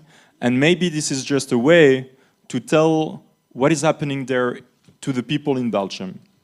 And maybe if we succeed in, bringing, for example, Kelbinur Siddiq in the parliament to tell her own story to all members of parliament and beyond to the civil society, Belgian people, and of course Belgian media, maybe that will already be a success. But we did way more than that. We did way more than that, again, thanks to your incredible support. Thanks to the incredible support of the World Uyghur Congress. And thanks to you, we were able to pass that resolution. Not with unanimity, that the Communist Party abstained, but with a huge majority of members of parliament from the right, from the center, from the left, and of course from my own Green Party. Now, some people maybe consider that the resolution we adopted in Belgium was a step back, considering the other resolutions adopted in other parliaments, because we actually recognized, indeed, as Adrien said, a serious risk of genocide. But for people who know international law, they know that Article 1 of the Genocide Convention of 1948 provides an obligation for member states not only to punish the crime of genocide, but also to prevent it. And so it is actually a fantastic tool for us now, and now I come to the second point about the fight against forced labor, but to say, look, states, look, government, you do have an active positive obligation upon you, upon your shoulders, to act and to take preventive measures against what is happening on the ground, against the mass atrocities against the Uyghur people in Xinjiang in China. And that is why I think the fight is not over. I think that the adoption of that resolution in my parliament was actually only the beginning and the launch of the campaign against mass atrocities in China caused by the PRC. And so now I think that we must focus our efforts against the import of products from forced labor. And Adrien has spoken about what is happening at the AU level, but I want to emphasize that we also do have a responsibility at the domestic level, at the national level of member states, of states like Belgium. And I want to give you a very concrete example. Just a few weeks ago, I tabled again a new proposal, a new piece of legislation to include in our criminal codes a new crime of importing knowingly products issued from forced labor, including, of course, from the Xinjiang region. I believe that we must take our responsibilities. We cannot say on the one hand, oh look, in Belgium forced labor is forbidden, slavery is forbidden, and on the other hand, knowingly, on purpose, taking advantage from forced labor in another part of the world, in China. That is not responsible, and we must change that, and really, you can count on us to adapt the legislation and, to make it more in line with the 21st century and to our ideals of human dignity for all, including the Uyghur people. Thank you.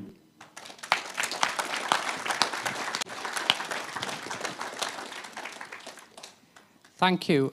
Before we proceed, first and foremost, could you join me once again in showing an appreciation for our speakers who have...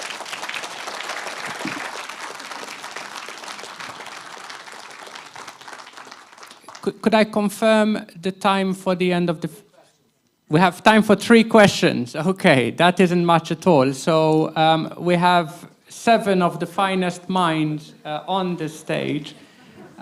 We have time for 3 questions. We'll take them as a group, and then I will let you...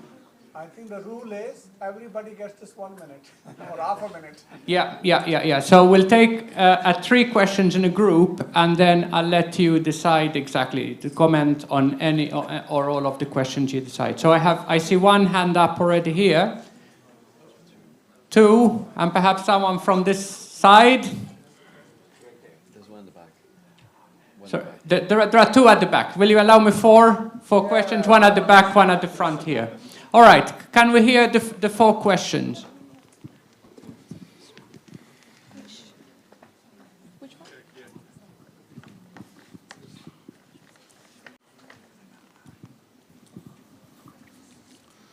Hello, everybody. Thank you kindly for giving this opportunity to me. My question is about the forced labor issue, especially about the efficiency of the response of the international community in relation to the forced labor. Among the responses, especially the United States has provided a law and also implementing it reasonably well, which is Forced Labor Prevention Act. But I have doubts in relation to the general efficiency of those response of the world in this regard. The reason is that China can, for example, sell the products that is made by forced labor within its own domestic market and use the products made by Han Chinese, which is not made by forced labor, to international markets, export markets. And this way, they can easily deceive us, and we will think that things are happening, working, and all that. I think we need... Okay, please take note that Uyghurs don't have much time left. Already there is significant damage inflicted on them. Thank you.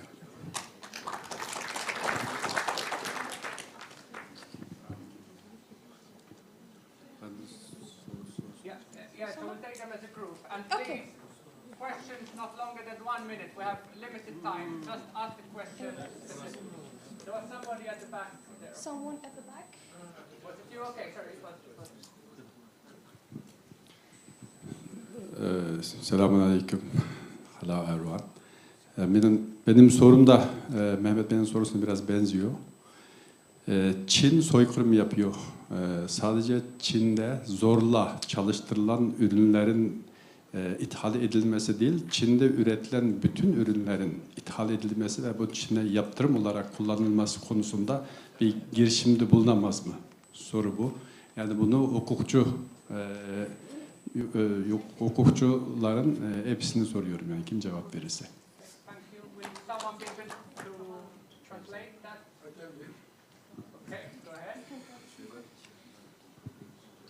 This gentleman's question is similar to mine. He says genocide is already going on in East Turkestan.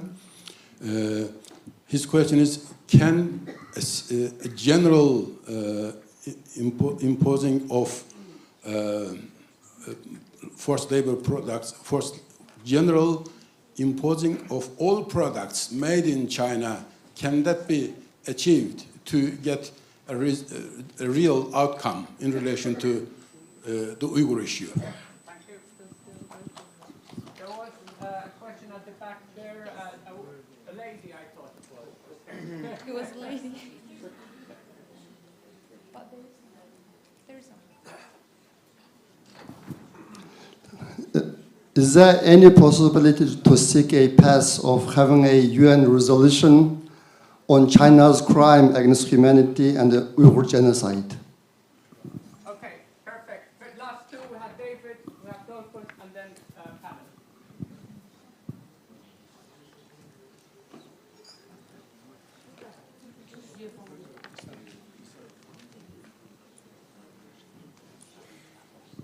Thank you.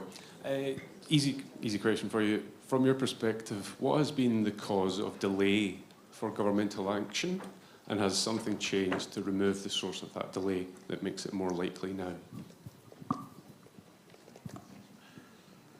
And Dolphus here at the front, and then it will be open to the panel. There was one lady in the front. I thought there was, right? But It's only fair that you give a lady. yeah, I thought there was. Well, first I would like to thank all panelists and particularly Sami Zubair. Your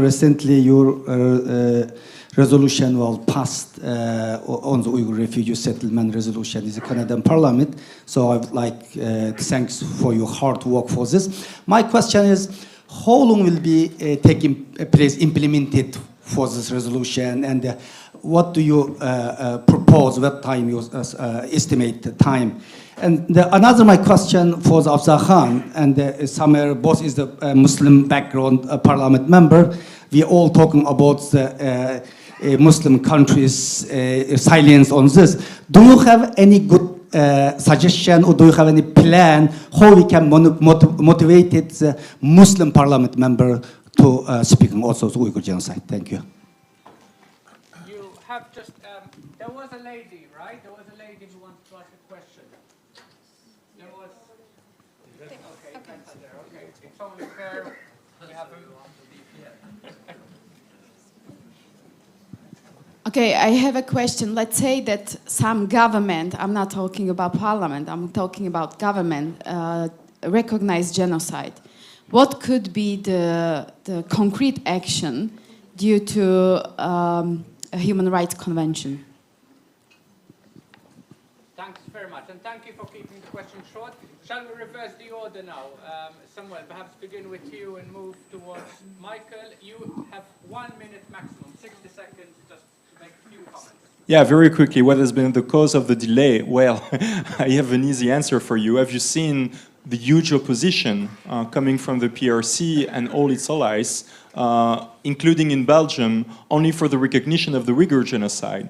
The sanctions that have been imposed on MPs and researchers, the cyber attack that has caused the cancellation of a hearing in the parliament, cyber attack that has shut down all government and even the parliament when we were discussing this adoption of the Uyghur resolution. So you can imagine that when it comes to the fight against forced Uyghur labor, then it becomes very, very difficult, because you're also facing the huge power of big businesses and corporations. And so, I mean, let's face it and let's be honest, the fight will be even more difficult. And so that's why I think then when it comes to the fight against forced labor, we must also act with civil society and with people on the ground, because people on the ground do not want to buy, T-shirts, coming from Uyghur forced labor. They also, you know, adhere to our ideals, to justice and human dignity. And so that's why I think it is time to build huge alliances also with civil society and the people in the streets. Firstly, that's not me, I don't think. I think Beijing was just connecting to us. Firstly, I think we should probably stop pretending that the UN human rights mechanism is still working. I think we probably just need to be honest and declare it broken. That's my opinion, as a non-expert on the legal side. Specifically, of course, I can respond. The Uyghur Forced Labor Prevention Act stipulates, because of the exact problem you mentioned, that from Xinjiang region, you get products to the domestic Chinese market, and then they're input material and then exported, and it says made in Shanghai or Guangdong. The Uyghur Forced Labor Prevention Act has a stipulation to research those linkages and assess the risk. And I'm not sure if that's being done or not, but also the European Union, anybody who tries to tackle this problem, I mentioned the risk through Southeast Asia, but of course the risk of obfuscation through China domestically is the highest by far. The gentleman who referred to a general ban or import ban from goods made in China, I think any procedure needs to be legal, has to have a legal basis, and a legal basis has to distinguish between goods that are made with forced labor and those who are not, and that will have to be a basis for a law to be fair and just. And unfortunately, it does introduce significant complications, and it's a huge effort to do so. Okay, I'm going to try to answer that question about what can concretely be done about genocide.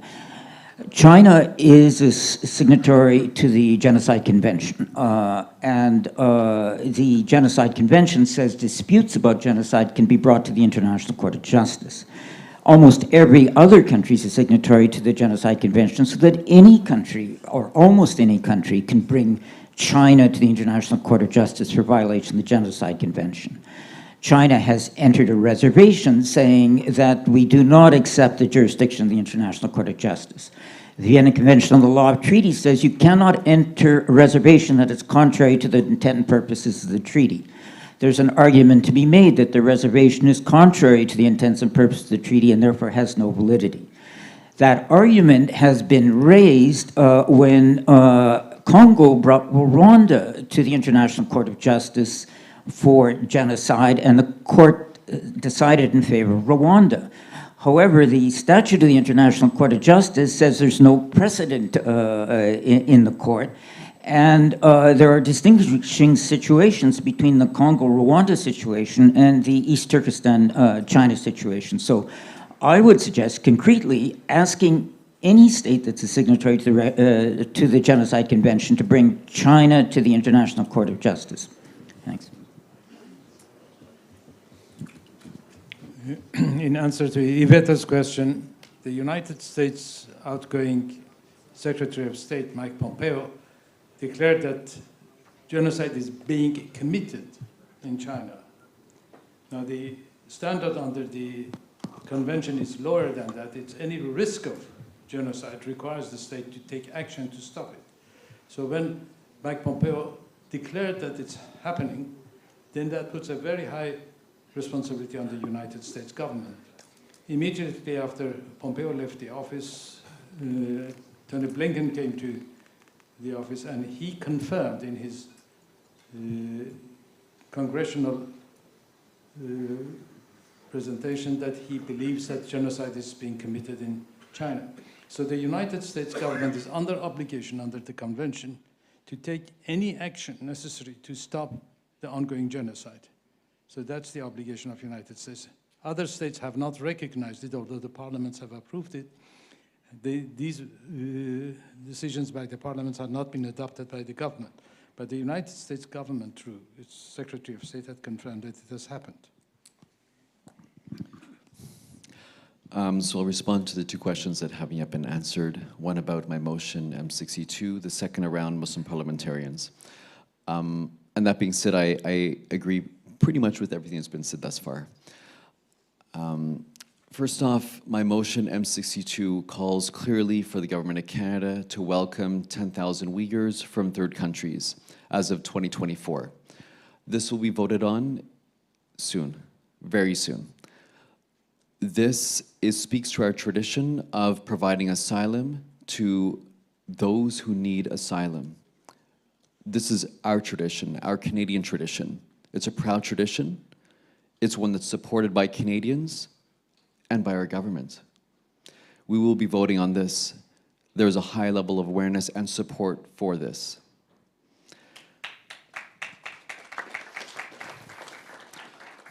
In terms of our government's approach, it's to work with the international community to ensure that crimes against humanity and genocide don't occur. So whenever, and we have spoken to this issue publicly at the highest levels, our government has spoken to this issue. We also call upon the international community to move together because no one country can halt what's happening today, but we need to move together as one. To shift now to the question around Muslim parliamentarians. And I don't think it's fair to ask those of Muslim background to alone be dealing with this issue, nor should we expect it. What we should ask are any parliamentarians of conscience, those who advocate for human rights, the dignity and respect to people, which I'd like to believe is the vast majority of elected officials. We should ask them to take position. We should be asking legislators to create friendship groups. We have one in Canada. I'm the co-chair of it, with another member of another party. Alexis Brunel-Duceppe, who is here in this room at this moment, in the back, is part of the executive of that group. We have parliamentarians from different parties coming together, making friendship groups of different backgrounds, people of no faith, people of faith, people of different backgrounds, different faiths, coming together to say this must stop. That's what we should be pushing for, I would suggest. Thank you.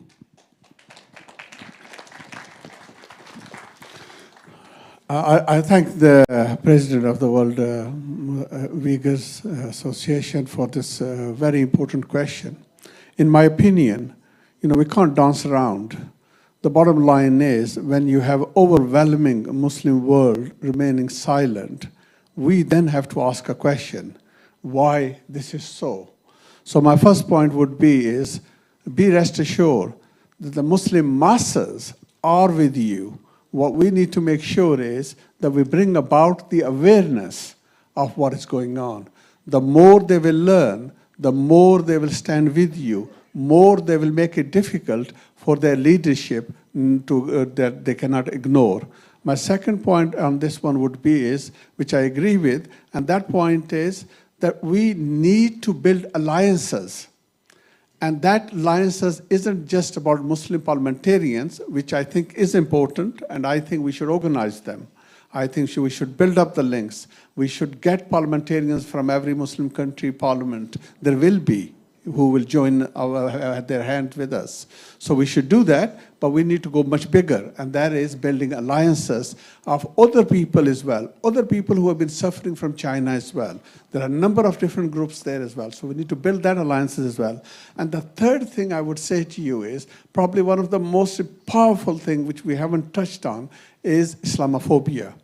See, in Britain, November is seen to be Islamophobia Awareness Month, where the activities take place to bring about this awareness. Let us not forget then, this is also Islamophobia, what is happening with the Uyghurs in China. So the scale from a local level to the country level to international level links up. And I think this will also help us to bring some of these parliamentarians from the Muslim communities on board than to develop this. I think it's a very important work. We should get on with developing this network so that we can encourage to bring about more awareness within the Muslim countries. Thank you. I'm going to try to answer every question, but in very few words. On Dolken's question about getting the Muslim community around the world, you have a massive opportunity now that Somalia is backing the Uyghur people. So speak to the Somalian people, get them on board. There's no reason why they can't raise it as a motion at the Organization of Islamic Cooperation. This gives you this opportunity. So really do use that opportunity to reach out to them, thank them for their support, and to get them really on board. In regards to forced labour in the UK, our legislation is much too soft, and there are a number of ways to make that stronger, and people are working on that.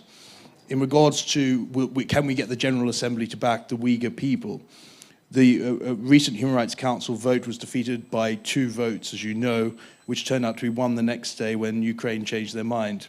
So it was that close, and I spoke to someone who is very knowledgeable about these things, about the procedures there, and the Western states really dropped the ball when it came to lobbying states. So there were lots of states there who usually support these kind of moves for human rights, who didn't actually vote for that resolution. So it's about keeping on top of our governments to make sure the lobbying is going on. It's not just enough for our countries to vote for a motion. We need to speak to our friends across the world and make sure that they do too. And if we can, at the very least, get Somalia starting to speak about this to the Muslim states, at the very least they can abstain from these motions rather than voting against. And an abstention, we're halfway there in regards to the numbers. And as I said before, the support on the 3rd Committee of the General Assembly has gone from 39 states up to 50 states, which is really welcome. So it is actually moving in the right direction there. Ivetta's question lastly, great question. What can they do? They can take really strong legislative measures, make it a criminal offence to assist the regime. They can file this application at the Commission for the Elimination of Racial Discrimination, which needs to be done. They can strengthen their universal jurisdiction provisions. Lots of states have stepped back from universal jurisdiction. They can make them as liberal as Argentina's law, if they wanted to do that, which closes the impunity gap all around the world if you had lots of states doing that at the same time. And coming back to what David said, either go directly to the International Court of Justice or back a motion at the General Assembly for an advisory opinion. There's no reason we shouldn't do that. Even if it failed, it would draw a huge amount of attention to what's going on. Thank you. Thank you very much. Please join me in thanking our distinguished panel of speakers. Thank you.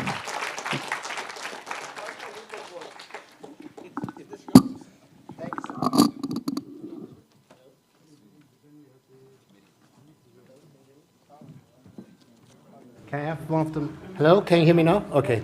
So thanks very much also to the distinguished panelists for their excellent interventions, and also to Dr. Zamit Borda for his efficient time management. This brings us to the end of session 4. We've got now 30 minutes break. It's now 4:15, so we will start the next session at 4:45. Before you leave, can I ask everyone, please go outside in front of the hotel for a group photo. We'll take a group photo, then we have got time for coffee break and prayers downstairs. There is a masjid as well, so you can perform your salah there as well. And we will reassemble in exactly half an hour, 30 minutes, please. Thank you.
He, he, he. 1, 2, 3, 4, 5, 6, 7, 8. Nein.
1, 2. 1, 2, 1, 2. Hallo, hallo, hallo. 1, 2, 1, 2. 1, 2, 1, 2. 1, 2, 1, 2. 1, 2. Hello, 1, 2. This one works. Okay, okay. May I please ask everyone to be seated? We would like to start with the final session of today.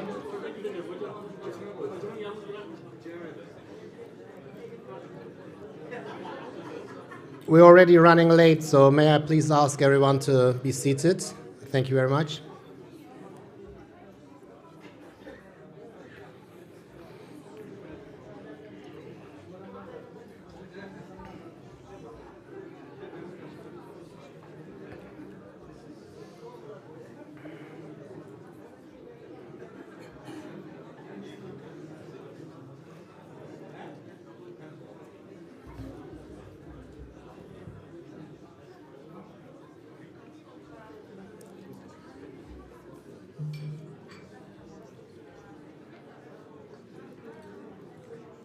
Okay.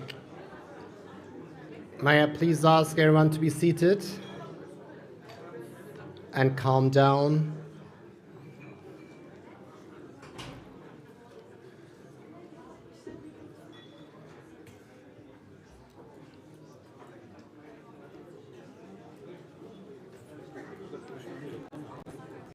Şey yapacağız gene, kenara çekeceğiz birazdan.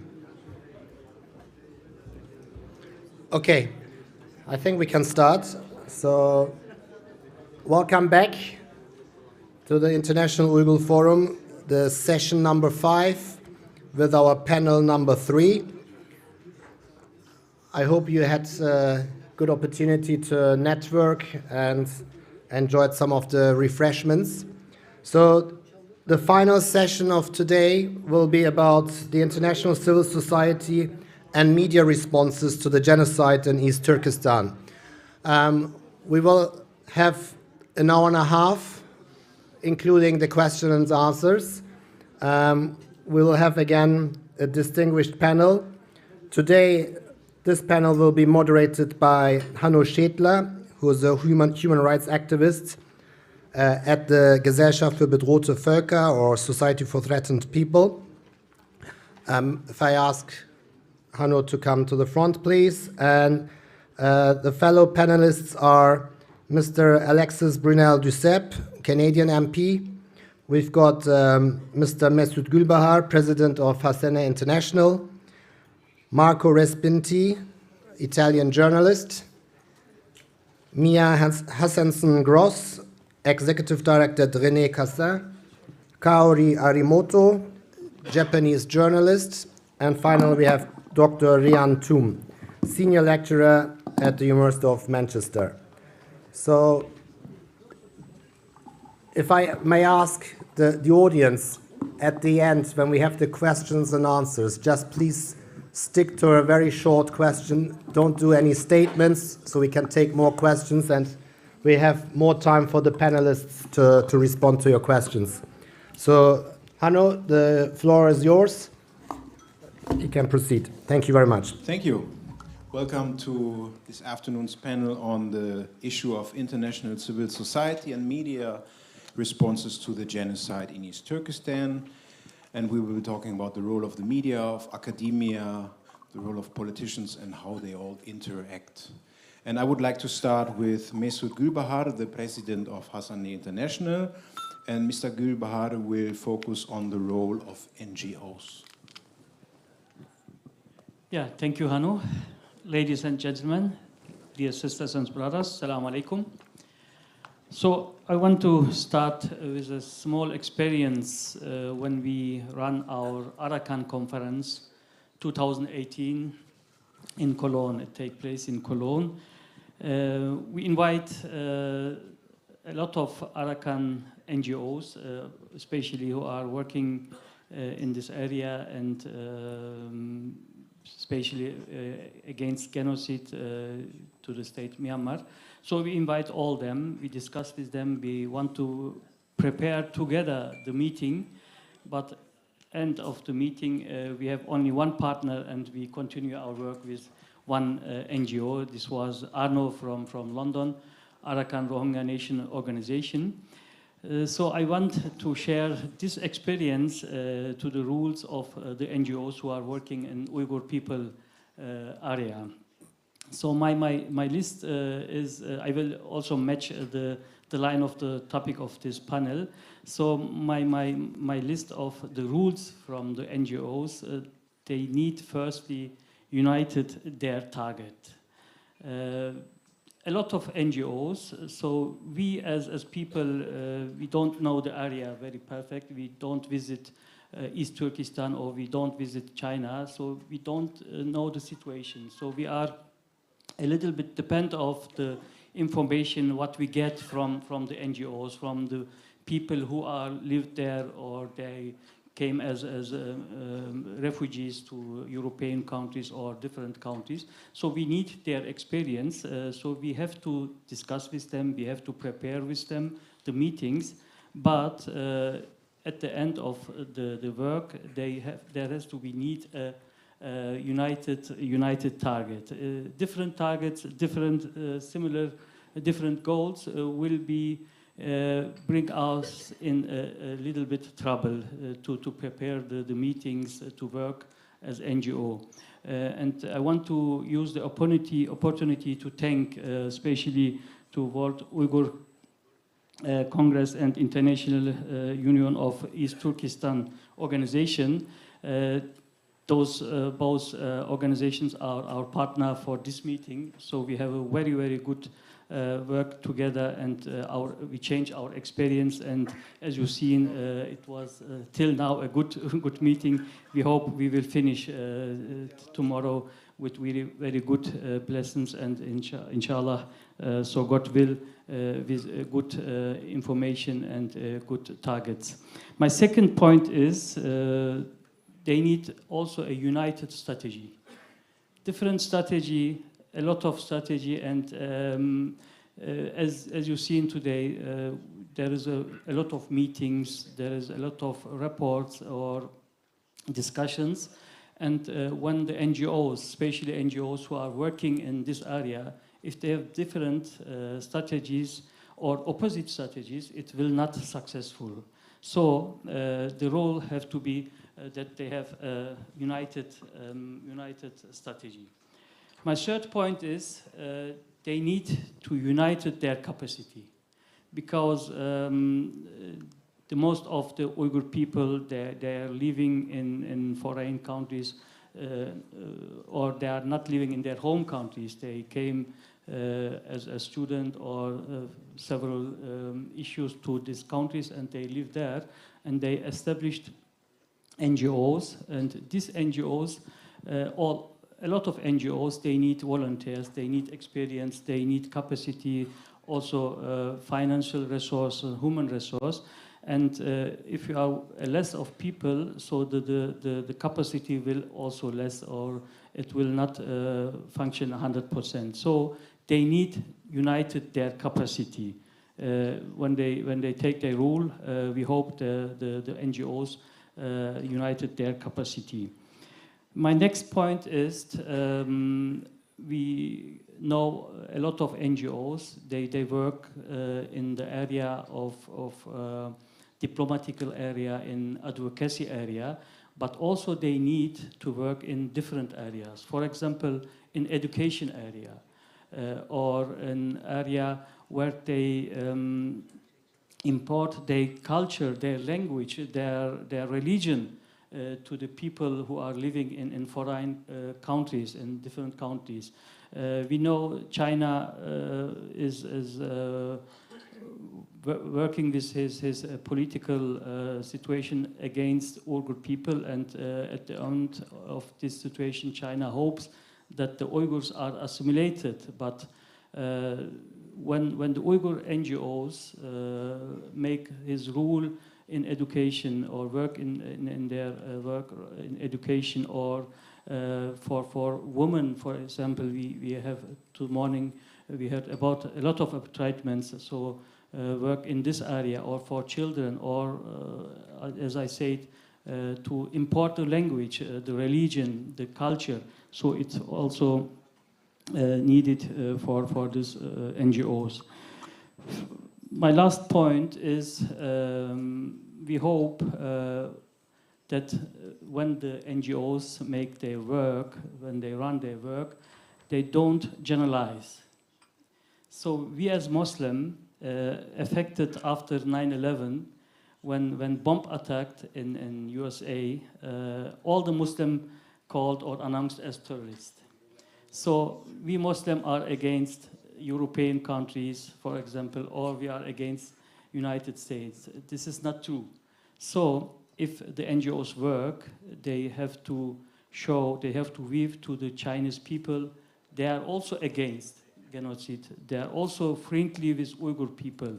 When the Uyghur people or Uyghur NGOs make the same mistake and generalize all Chinese people, so the dialogue with the governments or the communication, the conversation will stop. So we hope that these brothers and sisters, these people, when they get freedom in China, in East Turkestan, so that they can go and move to their country or to their relatives and they can visit their town wherever they will burn. So please don't generalize. Look at the dialogue and make diplomacy in the advocacy roads, and please don't close the ways for a good communication. Thank you. Thank you very much. The next up is, and I hope I pronounce all your names more or less correctly. I'm afraid of what I'm trying to do right now, pronouncing your name, starting with Alexis Brunel-Duceppe, who is a member of the Canadian Parliament and, among other things, the spokesperson for the Bloc Québécois for human rights, and he's one of the most active MPs working on the Uyghur issue, and he's been very undiplomatic in how he addresses the Uyghur genocide, and he will tell us about that. Thank you, Anno. You pronounce it well, my name. Actually, you pronounce it better than some people in my own writing. So, first of all, I'm honored to be here. Thank you so much for the invitation. It is an honor, but it's so important for me to be here with my friends, because we became friends for the last 3 years now that I've been elected and working on the Uyghurs genocides, and with you, besides you. So thanks for the organization of this forum. I think it's been a wonderful day, and I'm sure it will continue tomorrow too. So thank you so much, everybody. You're right. I'm not always diplomatic when I'm working on the file. Actually, I was working in a paper factory before I got elected. Maybe that's why I'm not a lawyer, or I was a worker in a factory who does paper. And once I got elected, I've been, as an MP, I've been sitting as a vice president of the Human Rights Committee. And we did the study on the Uyghur situation. At that time, it was the word we were using, situation, in 2020, July 2020. And we heard a lot of victims. We learned a lot of experts who came to spoke to us, and we wrote a report. My friend Samir, who was on the last panel, told you that we arrived at a consensus. All the parties in the House sitting at that committee, we wrote the report, and we were seeing in that report that actually there was a genocide occurring in East Turkestan, and that the regime in place in China was the one who was perpetrating it. Sorry for my English sometimes. But the problem was, when we did the press conference, when the report came out, we had a small article in the newspaper. We had 30 seconds in the television. For me, it was something that couldn't happen, because I didn't understand how a subcommittee of the House of Commons of Canada saying that there is an ongoing genocide, and then in the media we didn't have any exposure.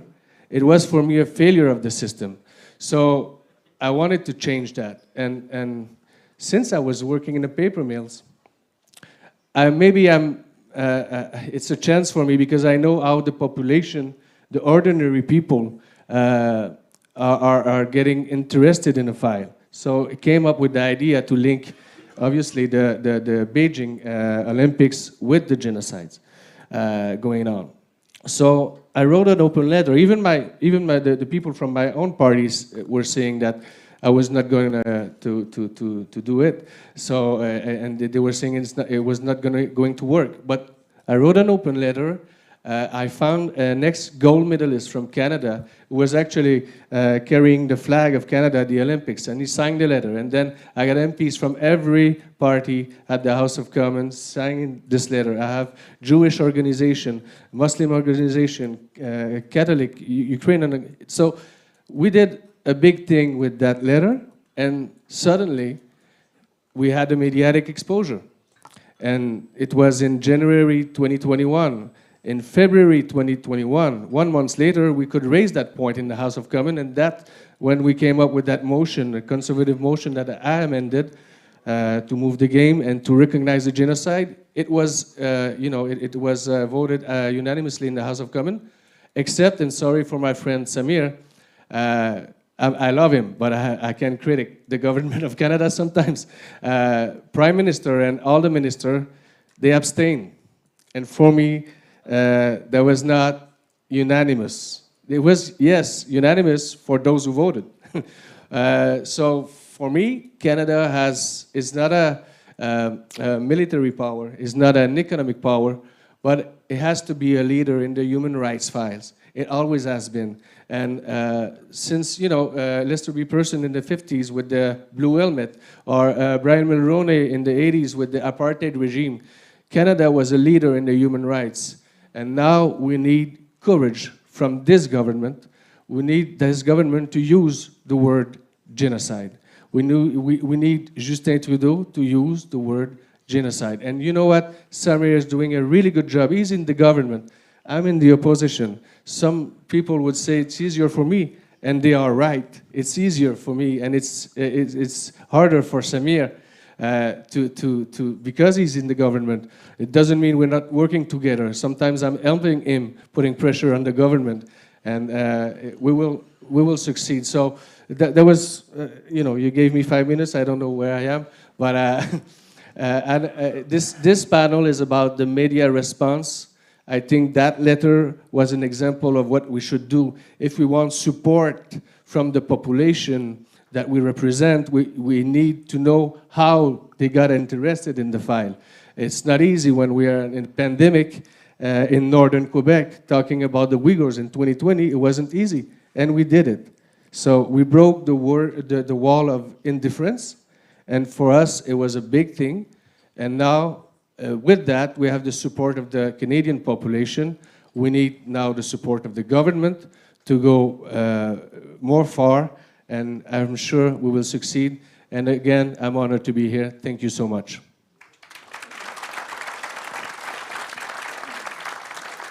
Thank you very much, Alexis. Next up, a representative, so to speak, of the media, if I can call you that, Marco Respinti, Director-in-Chief of the great website Bitter Winter, that reports daily on how the Chinese government persecutes human rights campaigners, members of nationalities and peoples in China, and hopefully of many more things to come. Marco, please. Thank you. It's such an honor to be with you today and these days, and I scribbled a few notes to try to stay within time, and I hope to be more lively in the Q&A session later. Media are what their Latin name says, means to connect to otherwise distant terms, means of mass communication, bridge sources and people through what we call news, literally novelties. Media bear a high responsibility. They are means with others that lead to knowledge and then action. So accuracy should be the first duty of media. This is totally evident when it comes to the Uyghur crisis, and more in general to the Chinese Communist Party's misdeeds. Media are, or should be, the means through which the general public know about this and other topic, hence politicians and even governments act. An Italian social commentator, the late Mr. Giovanni Cantoni, used wittily to say that those who mistake history mistake politics. It is surely true, as it is true that those who hold bad or wrong information get distorted ideas on history and current affairs, and consequently act badly or wrongly in the public sphere. Today, facts and comments on the Uyghur crisis are easily available through many sources. Most of this information is high quality. There are reports, pictures, and videos. We publish a lot. There are testimonies. We heard a lot this morning in the European Parliament. There are political acts and pieces of legislations. There are entire dedicated websites. Everyone can access this truth for free. This shows that NGOs, civil society, and researchers are doing a major work in bringing accuracy to the public, sometimes even at a scholarly level. It also demonstrates that many journalists perform their duty with professionality, conscience, and morality. But one thing that doesn't cease to puzzle me every single day is that in spite of this huge amount of important and well-researched information and public action, often even by parliaments, the general public still doesn't know much about the Uyghur crisis, even about the Uyghurs themselves, and most importantly, too many politicians and governments do not act in the right way on this quite serious problem. Why? I work as a journalist, so my initial partial answer today focuses on my colleagues in the media. The first half of my answer today is that basically many media missed the point. This is a polite way to put a daring question. What I in fact mean is that too many of my colleagues just shamefully repeat one version or another of the Chinese propaganda, the CCP propaganda. The second half of my today's answer is a more nuanced side of this same story. I point here to another form of unprofessional attitude common in media. Some journalists just renounce out of laziness and sloppy habits to challenge the ruling elite. I think this is the most important single point as to media. Saying that media are the watchdog of democracy may seem a platitude, but platitudes often retain a grain of important truth. A free society is based on a clear distinction among the powers of the state, the consent of the governed, the rule of law, a salutary and vital civil society, as well as a free press. Now, the press is free if and when it provokes power. In face of the Uyghur crisis and the misdeeds of the CCP, a real journalist should never be tired to put questions, to ask for more, to want details, to look for answers, even if it costs labor and time and homework. Independent media have to challenge governments and policies every single day. So they have to always question trade agreements between whatever country and China, cooperation pacts with Beijing, partnerships with the Chinese neo-post-national communist regime in all fields. True journalism should raise the price daily, calling the CCP-led regime to respond clearly and immediately on violation of natural law and human rights, on the real state of religious liberty, on the fate of threatened cultural identities. Newspapers and news services, especially in the West, should be filled with articles expecting truth from the Chinese regime and asking national politicians why and how and what are the terms of the agreement their respective countries sign.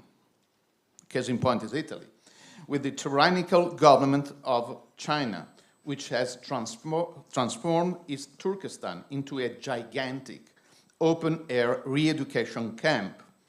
In spite of the good work done, we still see too little of this. Now, guess why many people in many countries of the world still says that using the term genocide for the treatment that the CCP reserves for Uyghurs is an unbearable exaggeration. That things all over China are instead transparent and good, even ideal, that independent media like Bitter Winter, which I humbly represent here today, and others lie when they denounce the systematic breaking of Uyghur families, the many instances of rape out of hatred of Uyghur women, the staggering policy of sterilization imposed on Uyghur mothers by the CCP, the shameful practice of organ harvesting that the CCP is lately bringing to the Uyghur people too, the concentration and slave labor camps where Uyghurs are sent, the systematic religious persecution of the Uyghur people, and the vicious war against Uyghur cultural identity and indeed all things Uyghur that the neo-Maoist for the new era President Xi Jinping is waging. Guess why politicians are shy? Guess why governments still ignore the problem? Guess why policies are inadequate? And I'm finishing. In his 1981 inaugural address, American President Ronald Reagan said, quote, "In this present crisis, government is not the solution to our problem. Government is the problem." End of quote. Let me paraphrase that great statesman. In the present Uyghur crisis, media are often not the solution. Media are often the problem. Until they are, the Uyghur crisis will stall because the civil society has an excuse for its uncivil ignorance, as well as governments and politicians who potentially may hold the key to a solution are not properly poked and prodded. Today, November the 9th, marks the 33rd anniversary of the fall of the Berlin Wall. It is the right occasion for many media people to wonder why the Iron Curtain gone, the bamboo curtain is still there, and see if they bear any responsibility for that.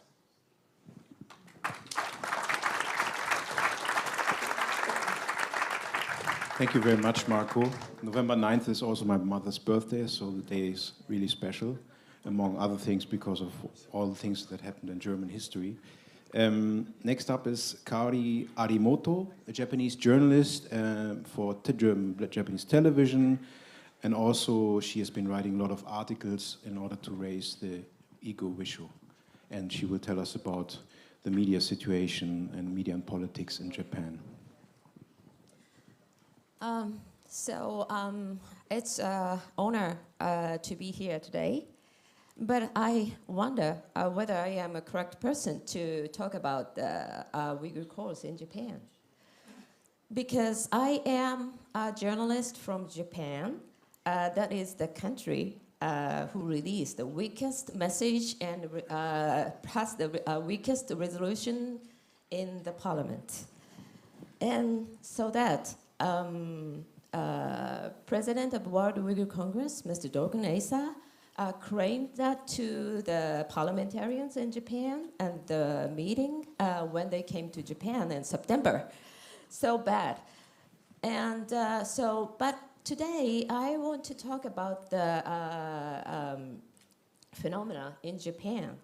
It's the power of the grassroots media, and also the importance of the sharing the correct information among the people, and also the power of the public opinion, not just by the mainstream media. So our country is also the closest business relation to China. The export from China, as our country is the second largest, more than 60%. And importing to China, more than 9%. That is also the third or fourth largest. So that most of the Japanese politicians are afraid of the bad influence to the business. So they are negative to go into Uyghur issue. But last year, a big change happened because of the voice of the Japanese citizens. In the Japanese Twitter, the Twitter has the around 500,000 active accounts in Japan. And then from April to June or July, at least 6 times the word Uyghur human rights issue has become a trendy topic in the Japanese Twitter. This is a big change. And these powers of the voices of the Japanese citizens push the Japanese politicians to get a resolution in the parliament. But this resolution is so weak compared to other G7 countries. But this is the biggest issue in our parliament because in the Japanese parliament, Uyghur issue is a kind of taboo. So most of the politicians couldn't touch. So I think the power of the grassroots media and also the voices, on the Twitters or SNS, push the politicians to be into another stage. And now in the parliament, so the politicians make some groups for searching and researching this kind of issue. And I think the Japanese working is so slow, but I think I hope they are doing their best and steadily to do the best resolution or the result about this issue. And I have to say another aspects of this power. This kind of topic is getting to the trendy topic in Twitter that is based on the usual effort by the Uyghurs in Japan. So recent years, Uyghurs in Japan are doing their best to spread the correct information about the Uyghur, such as they are translated in some reports from foreign countries, foreign think tanks, into the Japanese language. And also, they organize some lecture or some events, such as inviting the organizer or other Uyghurs from foreign countries. So these kinds of their efforts get to be based on the power of the public opinion. This is not just by the mainstream media. And at last, I want to talk about this is very, Japanese style spreading the information. One female cartoonist drew a cartoon about the experience of some Uyghurs in the concentration camps. And this small book of the cartoon is now most influential media in Japan. That was issued more than some 100,000 copies. And so she wrote the small cartoons on her SNS, but that was spread all over the world, not in Japan. So she and her friends published a small book of this cartoon. So this is spread through some friends and some activists, and now some of the politicians have spread and deliver this small book to their supporters. So this is a kind of unique style in Japan, but I think I expect more and more these kind of new style spreading information or a new style media appeared in our society, and we get to the best result or best action, to best political actions in the government and also in the parliament, I think. So this is the Japanese story. I think these are so different from other nations or other societies, such as in Europe or in the United States or Canada. But I think our unique progress is going slowly, but it's going forward. So I want you to know so how important the public opinion is. So I am working for media. So media power is also important. But now we can have another way to spread and share the information with a lot of people. And I think that gets to be most powerful tools to fight against CCP and against a kind of tyranny of other nations. So yeah, this is that I want to talk at first. And if someone interested in the Japanese society or Japanese actions for Uyghurs, I will answer. So if someone questions, I will answer. Thank you very much, Kaori, for giving us insight into how the Uyghur issue was raised in Japan successfully. Dr. Ryan Thum is a specialist of the history and anthropology of Uyghurs, or Muslims in general, in China. He's the author of The Sacred Routes of Uyghur History, and he will deliver comments on the role of academia and the changing relations between academia and the media. Thank you.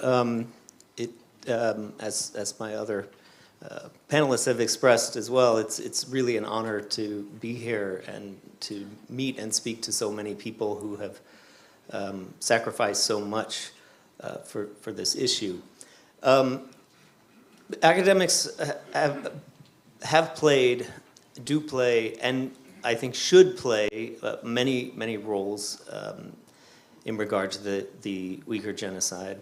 I think it is a duty of academics who have made their careers studying the Uyghur community to speak out about what's happening. And among those roles, I'll just quickly list a few that are pretty widely recognized, and then spend most of my time talking about one that I think is not as recognized. So, of course, academics produce reports that are evidence-based, empirical reports that produce facts that politicians use, that civil society uses to take action. Dr. Zenz's reports are a good example of that. Laura Murphy and Nairola Elema's reports on supply chains are another example of that. Academics are also producing more interpretive materials which help people use those facts. Academics are often where newspapers will turn for opinion pieces on this question. But what I want to focus on is a role of academics that has kind of diminished over the last 5 years, because I think it's instructive about how the media landscape is changing, and then briefly bring up something I think is a challenge for the people in this room that's highlighted by that role. And that is the role of academics as collaborators with journalists. And academics will share sources with journalists, it will connect journalists to Uyghurs who can speak to them, for example. But what we saw in 2017, 18, and 19 was that much of the work that those academics who were speaking out were engaged in was simply fighting to get the media and the politicians to listen to Uyghurs.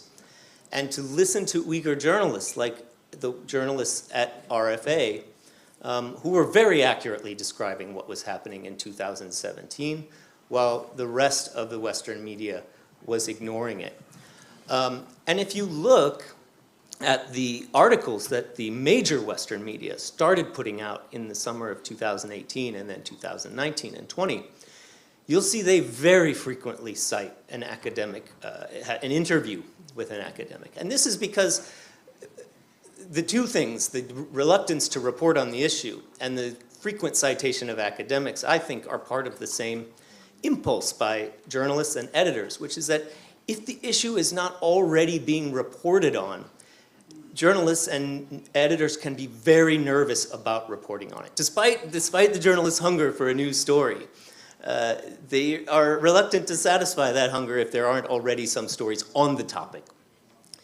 And so they turn to academics often as a kind of seal of approval. Yes, this is, outside judge here is saying that this is plausible, that this is true. If you look at the articles today, though, you'll see far fewer citations of academics, far fewer quotes from academics.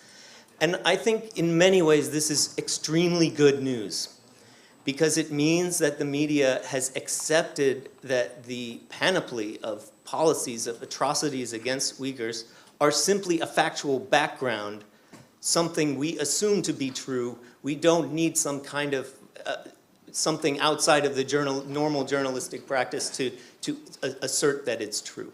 So that's good.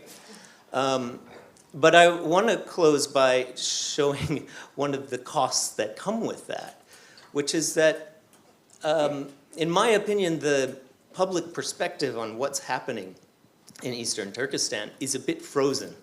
It's reading the news today, reading descriptions of what happened, really feels like I'm reading descriptions of 2019 in the region. And a really prominent example of that is the common use of the common focus on concentration camps or internment camps or re-education camps, however you want to call them. In fact, many of those camps have been dismantled. Many people have been moved out of the camps, which is not to say released, because as Dr. Zenz just mentioned in the previous panel, he estimates 500,000 people moved from the camps into forced labor. For the past 5 years, activists, politicians, and the media have used the idea, the image of the internment camp or the concentration camp to quickly summon the gravity of the situation for readers. And it is useful for that. But it comes at a cost of not mentioning the 500,000 or 1 million children who have been taken away from their families to boarding schools, often of not mentioning the forced sterilization and population control. And I think probably what it most effectively silences is the many hundreds of thousands of Uyghurs who are in formal prisons. And I think it's pretty clear that at this point, right, today, there are more Uyghurs in the formal prisons, true, placed there without due process, but in the things that are called prison in Chinese, there are more in those formal prisons than in the internment camps. And I think if we allow the story to be frozen, there are some risks there that propaganda from the Chinese state can start to take hold, where the old story doesn't fit with the reality of the ground now, on the ground now. So I don't have a solution to offer, but I think I just would call for some thought about how we can encapsulate the situation on the ground now. Because if we don't ask for the children in the boarding schools to be returned to their families, then certainly the Chinese government is not going to release them. And if we're not asking every time we talk about the camps to release the hundreds of thousands of Uyghurs with very long, unjust prison sentences, then surely the Chinese government is not going to release them. And we run the additional danger that as they close down more camps because they've transferred the people to prisons or to forced labor and some to a sort of open-air prison of relative freedom, as they close them down, we risk seeing something that's already starting to happen to a small degree, which is the occasional newspaper or politician saying, well, this is mostly over. And as we know, it's very much not. Thank you.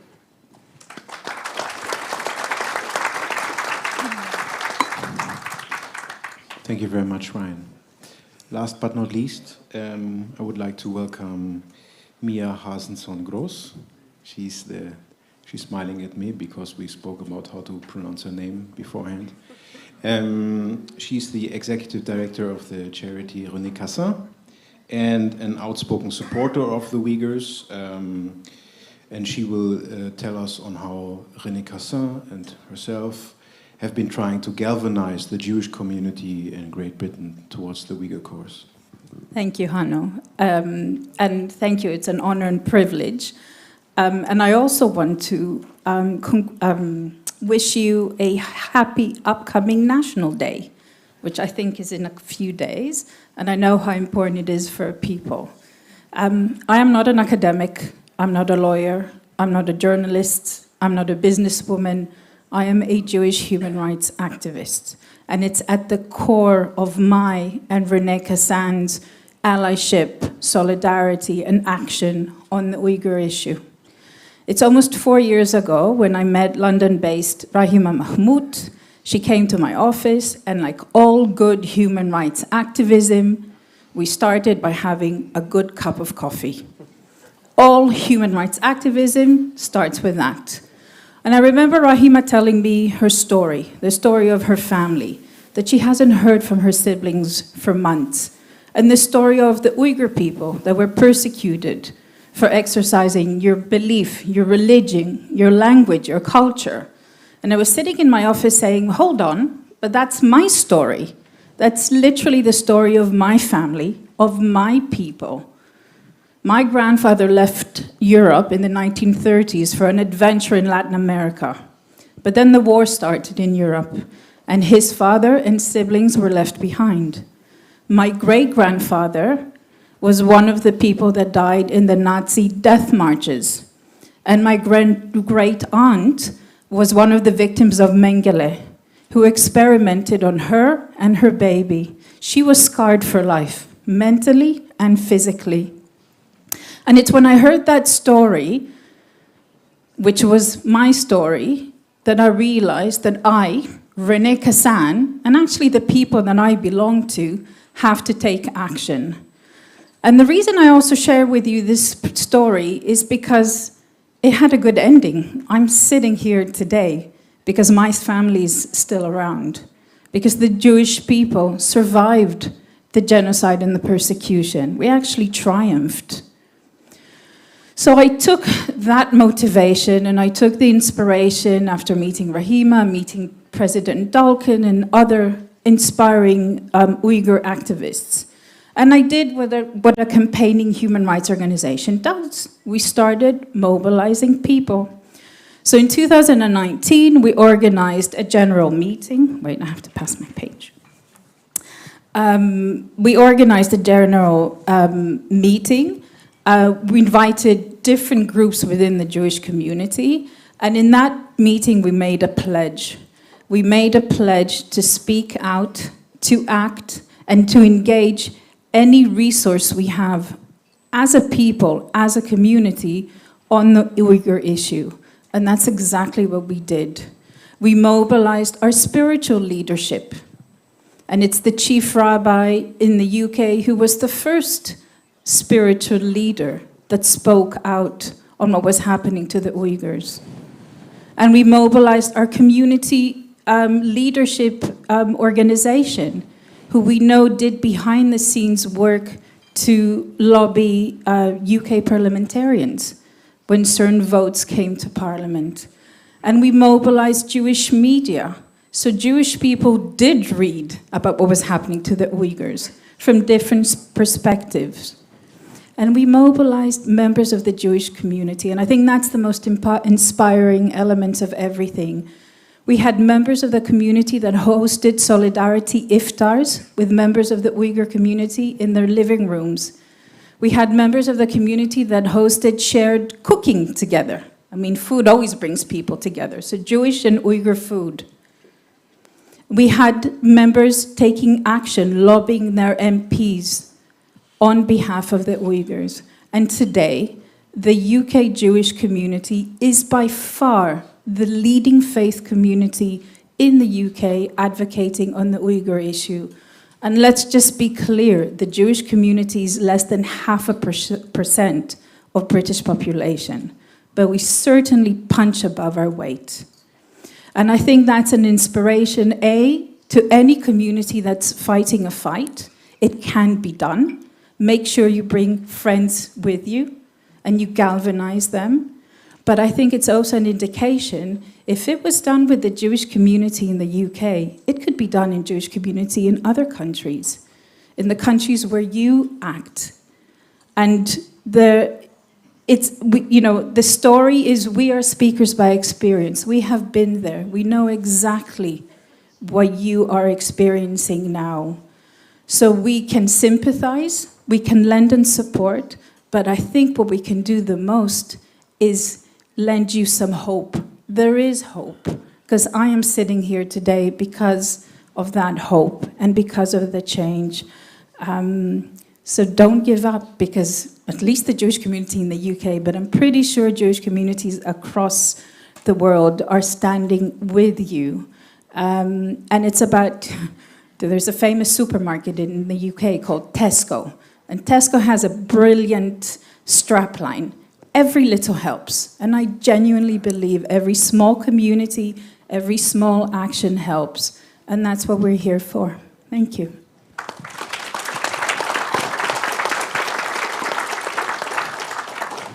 Thank you very much, Mia. Before we turn to the audience for Q&A, I also have just a couple of questions. It will be relatively brief, so you will have the opportunity to ask your questions. Gülbahar, I would like to start with you. You spoke about the need of unity among organizations, unity of capacities. What's your expectation from politicians, you being a representative of the civil society? Thank you for this question. So we wish from the politicians, for example, a day like today, we get the access to the European Parliament.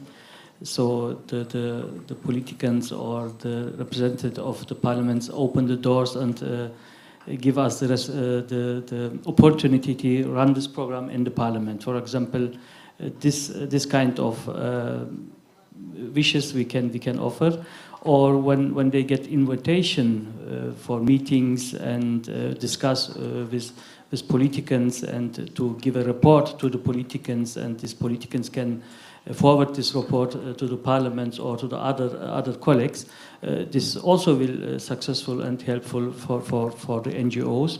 Or when some NGO has a trouble, for example, when we invite some guests from Turkey, they have a trouble with visa, so they don't get visa. So if in this case, they can help the people who need to visit a different country not for tourism, for meeting and for discussing or for advocacy. So the bureaucracy have to be easy for these people. I think these 3 points were enough. Thank you. Alexis, now you're a politician. Yeah. From your point of view, is there something that civil society actors could do differently or focus on a different thing when it comes to helping communities such as the Uyghurs? Well, I think civil society are doing their best. It's to us to do better. I'm working with Mehmet Toti in Canada. He's the one who's calling me at midnight sometimes, and I always answer, right? Okay. So they are doing their job, and with not a lot of money, and they are doing it. And we have in the Parliament, we have resources, big resources that we're not using enough compared to what civil society is doing. I mean, M62, the motion that my friend Samir Zuberi will table in the House, is good because we have the resources to do it, but Samir knows I'm going to try to amend his motion to go from 10,000 to 15,000 refugees, but I'll do it. I'm sure he will accept that.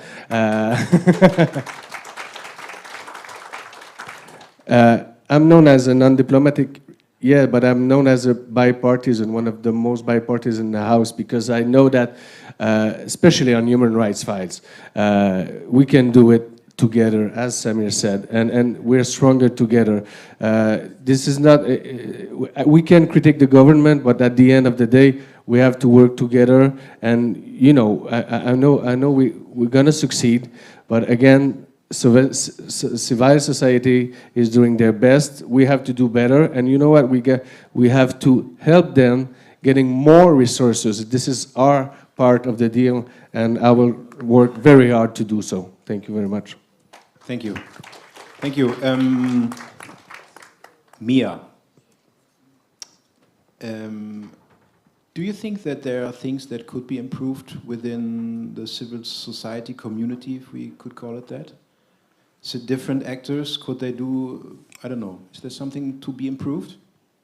Yes, I think we need to think outside the box. I think we're so fixated on this is how human rights work is done, this is how an NGO works, that sometimes we miss out on the unusual suspects that could be the greatest allies, if it's a rabbi or if it's a young person. So as long as we're open-minded and we're willing to be creative in the way we engage, and we're not stuck in this is how we've always done things, or this is what the guidebook says, how an NGO operates if you compare it to someone else, the leverage you can bring by just being more creative and bringing new people to the table, the ones that don't usually sit down around the table.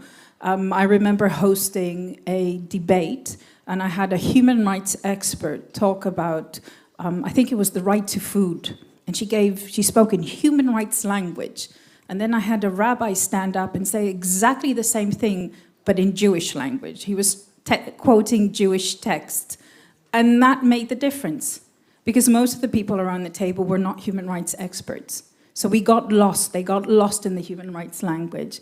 But when it was communicated in a way that they understood, that related to them, that made all the difference. And today we have that unusual suspect being a human rights advocate. So yes. Thank you. Ryan, you spoke about the way that is, or you talked about how the way is being spoken, the Uyghur situation is being spoken about, and so you labeled it a little bit frozen in time, a little bit.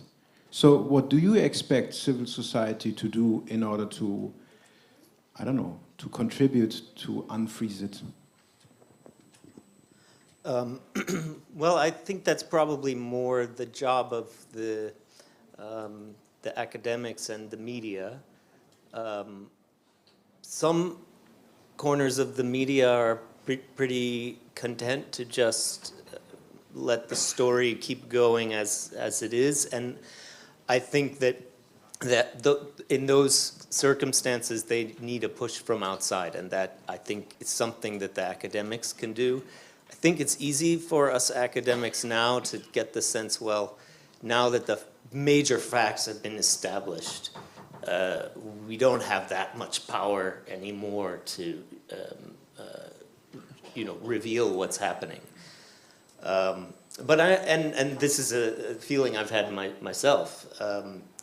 But I'm starting to feel more that maybe there's a need now for academics to redouble their efforts in investigating how the situation is changing on the ground more recently. But we also need more editors who are willing to send their journalists on long trips to the Uyghur region and with open minds for a new narrative. Thank you. Marco, you were very critical of your own profession. But you told me this afternoon that, of course, we all know that your profession is under intense pressure. There are a lot of incentives for clickbait journalism, short headlines, not a lot of background articles being read. I don't know, how could either politicians or the sphere of politics or also the civil society make a contribution that the form of journalism that you try to represent is being strengthened? Well, I've been critical of some of my professional. We have good journalists. I'm not among them, but there are good journalists doing their proper job. I think that a good organic relationship between media, the academics and politicians could work for the good, meaning that we as journalists need to be pushed, as it was said, to go beyond the common narrative. We try to do it on Bitter Winter. If you know what we are trying to do, among many difficulties, because we had people on the ground working underground in China, giving us news and information. Now it's becoming more and more difficult, but we're trying to do that.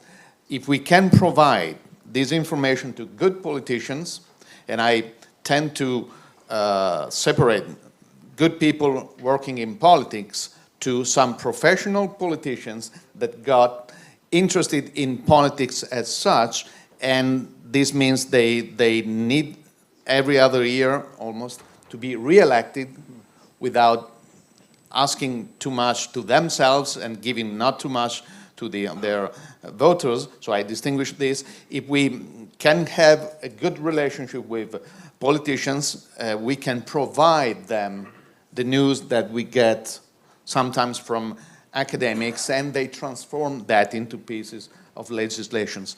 This sometimes happen. The problem I see is that it's not enough yet in face of a terrible crisis, to call it this way, which is the Uyghur thing that you, of course, know all too well.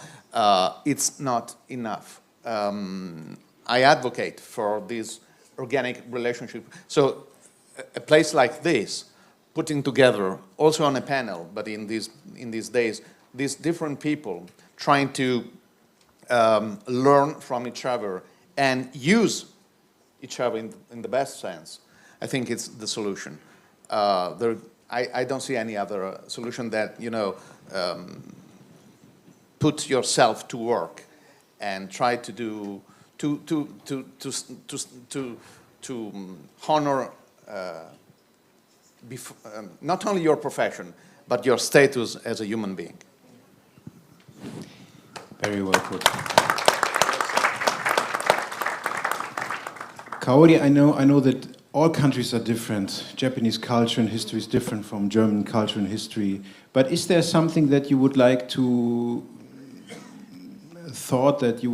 give us as civil society actors or politicians that could be transferred from the Japanese example in order to popularize the Uyghur issue, in order to make more people aware of who the Uyghurs are, what their culture is, how it's distinct from other cultures, and why it needs to be preserved and how it is threatened? Okay, so answering your question, let me correct what I said. Because I wanted to say the number of the active Twitter account in Japan. So the correct is 50 million active accounts constantly. So this is a big platform in Japan. So anyway, I'm thinking about a unique way of spreading the Uyghur issue information in Japan. So I think it's not so influential to the international community, but if possible, the way to approach by the cartoon or something, this is good for the education to young kids, or in the school in other countries such as German or European countries, because this kind of cartoon is so that was easy to be understand by anyone, and the characters are so simplified, and the story is also simplified, but that is concentrate the essence of this issue. So I think this is the effective way to go deep into the heart of the people, especially to the young or kids. So I think I want to introduce this to other countries, if possible. And also, in Japan, we have some problems about the language, because Japanese language is so different from Western language. And also, a lot of Japanese do not read the Western news in English or in other language. So all of the newses are translated as natural for Japanese. So now Uyghurs in Japan are doing their best to translate into Japanese languages from many sources from foreign countries. But I think if someone set up the groups to translate into our languages, so this the potential is getting bigger, and I think these kind of actions are also also good to other countries, not to Western countries such as Asian countries, Southeast Asia, or some Muslim countries in Asia. So I think these kinds of text or the sample of the spreading the information to the people, I think the Japanese can make. And we are so introducing these ways or these to spread the information of Uyghur issues. So I think in Asia, more and more people get to know about this issue. So I think we have to do such effort. Thank you. Dear audience members, please use the opportunity to ask questions. Someone will come to you with the microphone and phrase your question as a question.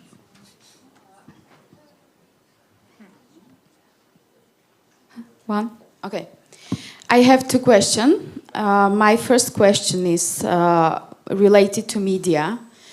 How you think we as, let's say, civic society or NGOs can work with journalists so we can help them to provide relevant and objective information, if there is some possibility. And my second question, and first of all, I want to say thank you to Mia for sharing her personal experience.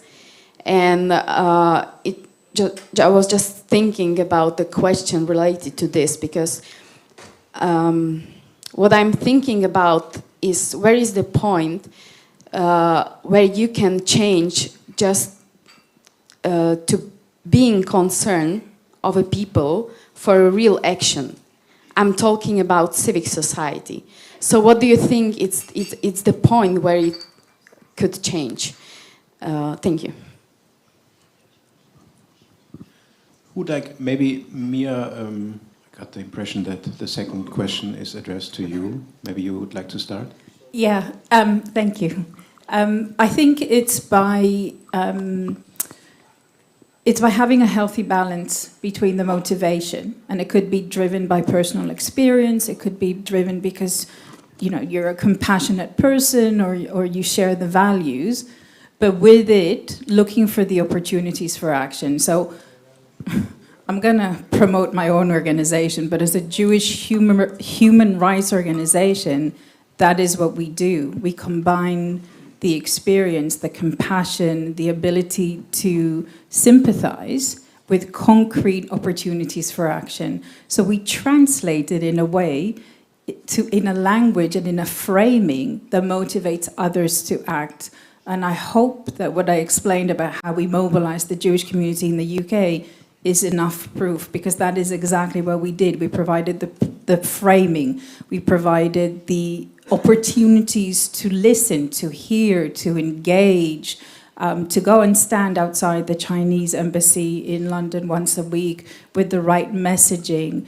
It doesn't take much, I think, to push people into action. I think you just have to nail them, that subjective motive that gets them to act.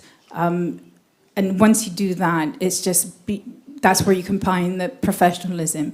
What's the concrete menu of actions that they can do? I hope that answers the question. Thank you. Who else among you would like to answer? I have a quick answer. First of all, bring good stories to good journalists. There are some of them out there. So bring good stuff to journalists so they can report. But this is just half of the response. The second one is expose with facts the fraud that many journalists publish every single day. You just have to expose truth, facts. Let me give you one example. Recently, the Chinese embassy in my country, Italy, forgetting all the diplomatic fair play, attacked viciously one of the most prominent weekly magazine for daring to report about human harvesting and mentioning the Uyghurs. I was almost the only one in my country to fight back and saying they are lying, they are saying nasty things. And what they did, the Chinese embassy, they put on their website their side of the truth about Xinjiang, the happy, happy place where you can go and have wonderful vacations. Not one single journalist dared to answer. I would like to see the civil society people working with testimonies, working with refugees, reacting daily and saying, this is a lie, this is the facts, these are the pictures and the videos, just like some journalists try to do, so we can have an alliance between civil society and journalists. So bring good stuff to good journalists, there are some out there, and respond with facts to the lies that many journalists publish. Thank you. If there's no one who would immediately or has to reply now. One question please. here. Yes. Firstly, I would like to thank you all. It's also an honor to sit here and listen to you caring so much for this cause. My question is, are the NGOs, the reporters working together with NGOs, reporters, or human rights activists in China or the neighbor countries to raise awareness for what China is doing? Who would like to answer? Would you like to, or? I don't want to talk too much, but Bitter Winter was started publication in early May 2018. It was born out of a very singular combination, academics, journalists, and human rights activists. And that was because some of the academics had a long history of studying religion and ethnic groups in Asia, and they got in touch with some people that escaped China in Korea, Japan, and other places. So Bitter Winter was founded in this way, and this is a small testimony that this can be done and needs to be done more and more.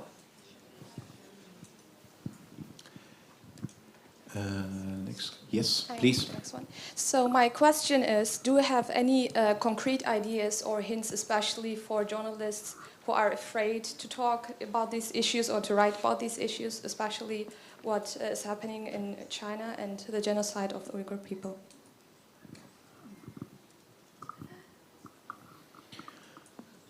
Marco can also answer, but maybe if anybody else feels it. if I understood the question, sorry, my English is not the first language, but you're talking about journalists who are afraid of talking, and how we can help. It actually happens to me. A journalist wasn't sure about doing a story, so he shared it with me. I raised it in the house, and then it became public. So you can do that with politicians who are working with you.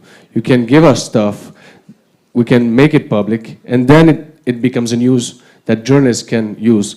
But I'm working, we work together, we give stuff to journalists, and actually I have something for you. Made my day.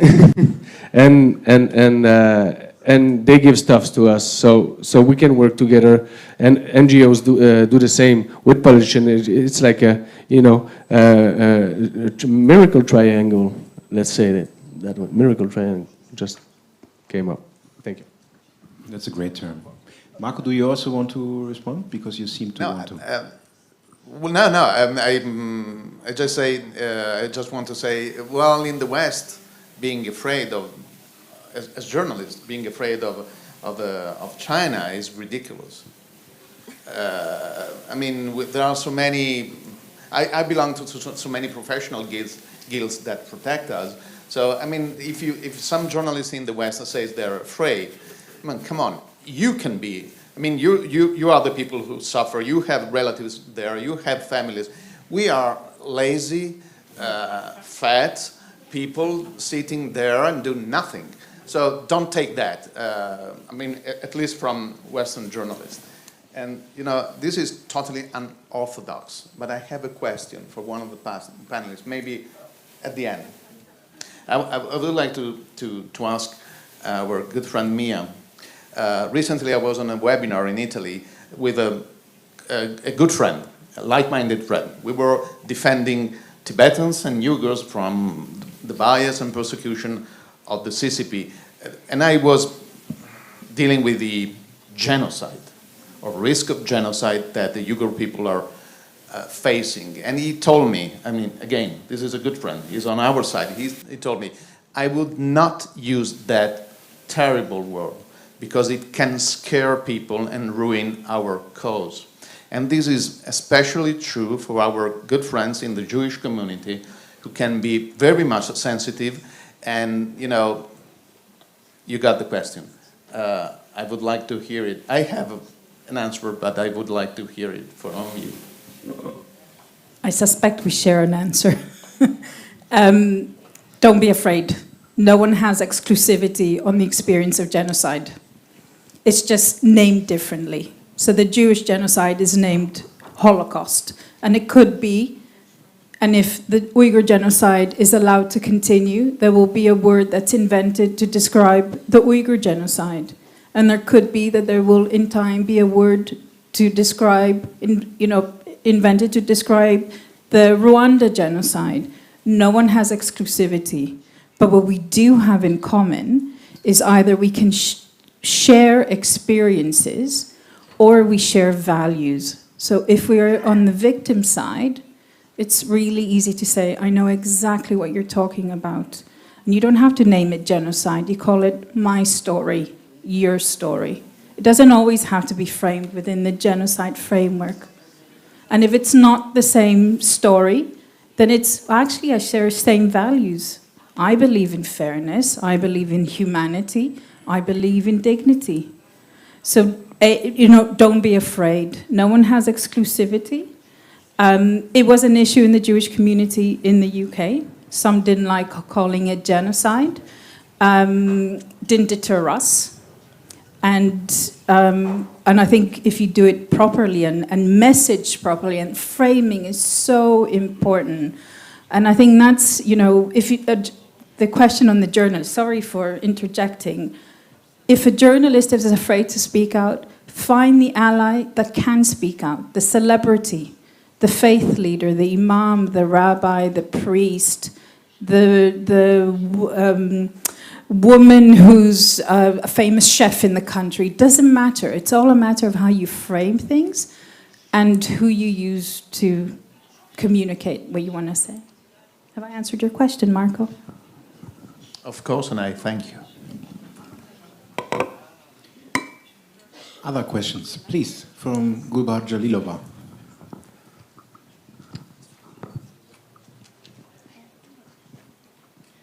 And then we would need someone to translate the question. Assalamu alaikum.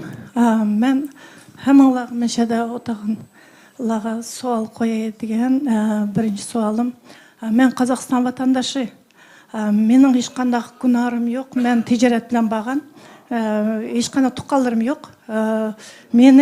Men Qozog'iston vatandaşı bo'lib chet ellik tursam, meni 1 yil 3 oy 10 kun nahaq hech qanday gunohim yo'q. Terrorist dedi. Qandaq terrorist bo'lib qoldim, qandaqlar shu yerda aqlandim men bilmayman. Biroq mening psixologiyam bozildi. Balalarimdan men ayrildim. Ham meniki hozir yuragim, qalbim hamma sunuq. Men har turli ashadki eskiliklarga qilgan nimalarga duchor bo'ldim. Ham ashadki jig'ni selib uxlatib öldürüp organ algan kızların isimleri hemisi yazıklık, urup öldürgen kızların isimleri yazıklık. Yatkan türümlerimdeki işki türüme doktorxanniki, o doktorxan tağının içindeki ölüm cezası bergen doktorxanlarda yattım. Endi men meşek çıkıp 4 yıl oldu çıkkınımga. 4 yıl oldu men muşu guvalık berip atma. Hayatımın ahırgıcı boya berme guvalık. Men Xitaydan qo'rqib qolmayman. Endi qanday qilsam bo'ldi? Xitoy bilan men yuzma-yuz ko'rishib, ashaqda men nima uchun meni sotildi, nima uchun meni sotilmadi, nima uchun meni tutdi, nima ishga sot ochmadi, qandaqlarcha men terrorist bo'ldim, qandaqlarcha hamma isbotlarim bor meniki. Xitoylar yozgan. Birlashmiş Davlatlardan kelgan balalarim yozgan xat, kelgan javoblari hammasi bor. Endi qanday qilsam bo'ldi, men bir yo'l ko'rsatsanglar, hamma shu berib atgan guvohliklar hammasi mana biz tirik shohidlar aşağıda yetip çıkıp gözümüz bilen kögen. Qandaq ularni sotqa tatsak bo'ldi. Rahmet.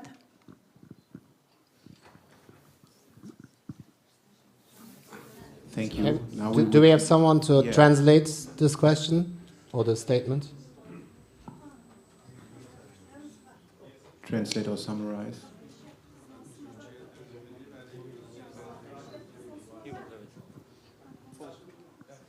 Yeah, I'm one of the camp victim, and I was in the concentration camp, and I witnessed the organ transplant and also what is happening inside the concentration camps, and also the vast facility for the execution, and I will continue to be doing my testimony throughout my whole life.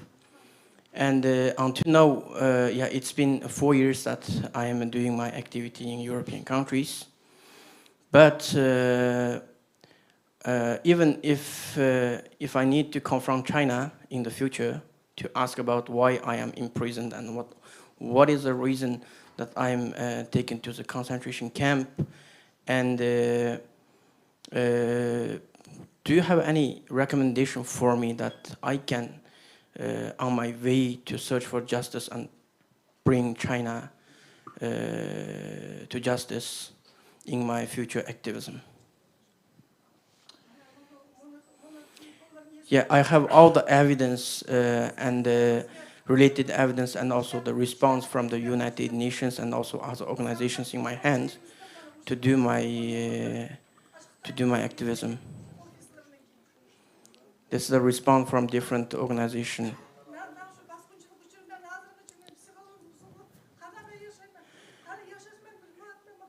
And I'm psychologically destructed because of the rapes and also all the abuses that I experienced in the camp.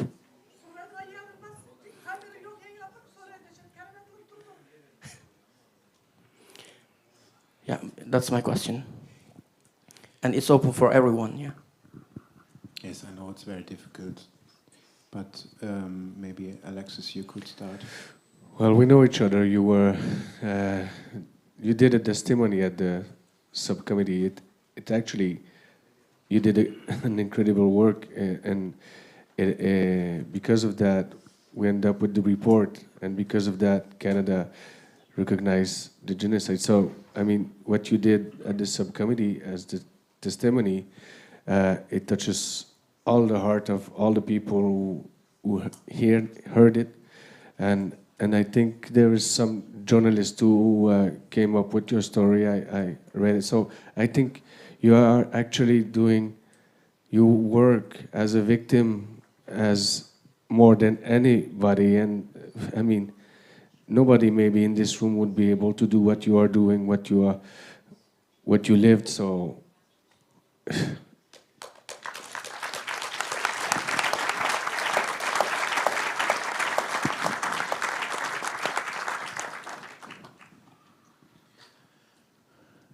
know that's a very difficult topic, but if any of you wants to respond to it, would have to. Maybe I can. I know that the justice comes very slowly and too late for you, but we wouldn't sit here today without the testimonies of the survivors such as yourselves.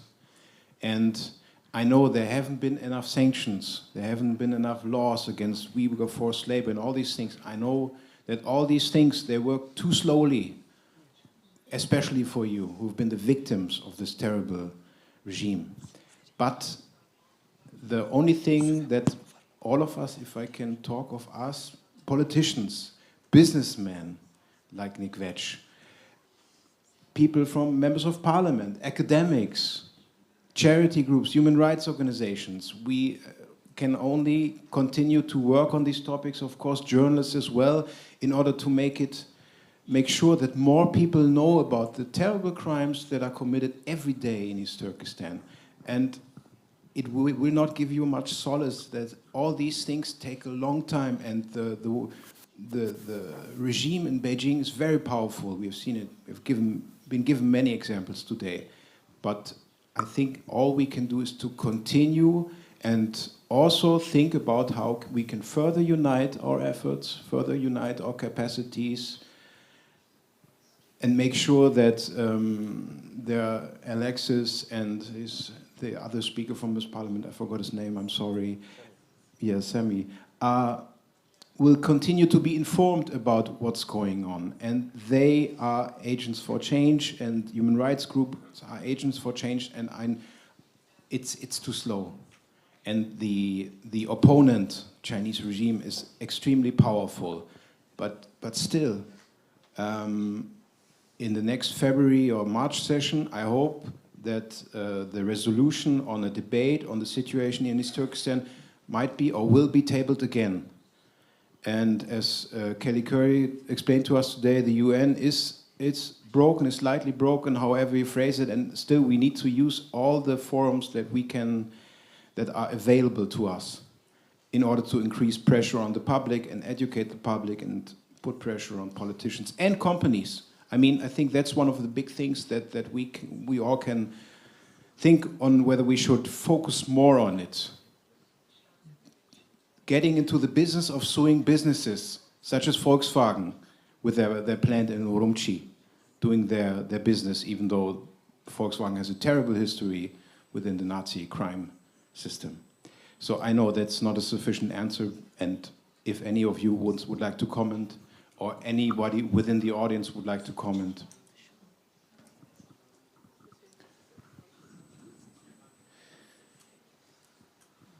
Yes, yeah, I know it's whatever is being done right now. Yeah, there's one who would like to comment. Are you pointing to a person who would like to comment? Yeah, okay. I don't want to comment on that. I want to go back to another issue, but please, anybody else wishes to comment before I say whatever I have to say. Please go ahead, Nick. Hanno, forgive me for making a statement rather than asking a question. It's nothing more annoying. I just want to go back to the question that was asked of Mia about genocide. So genocide is not just a socially used word. It is very specifically codified in the Genocide Convention.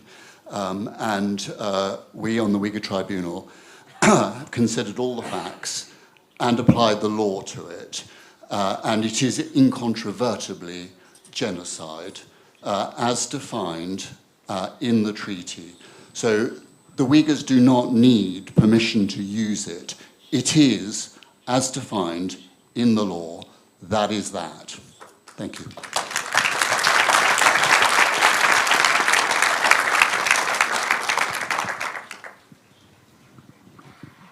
I think that's the right time to conclude our panel. Thank you very much. Thank you very much for everybody who appeared on the panels today, especially, of course, first of all, the survivors who are still willing to share what they went through, and as has been said, it's extremely difficult to do it, and yet it is vital to do it again. And to the businessmen, to the politicians, to people from charities, from human rights organizations, from academics, we can all play a role. Thank you.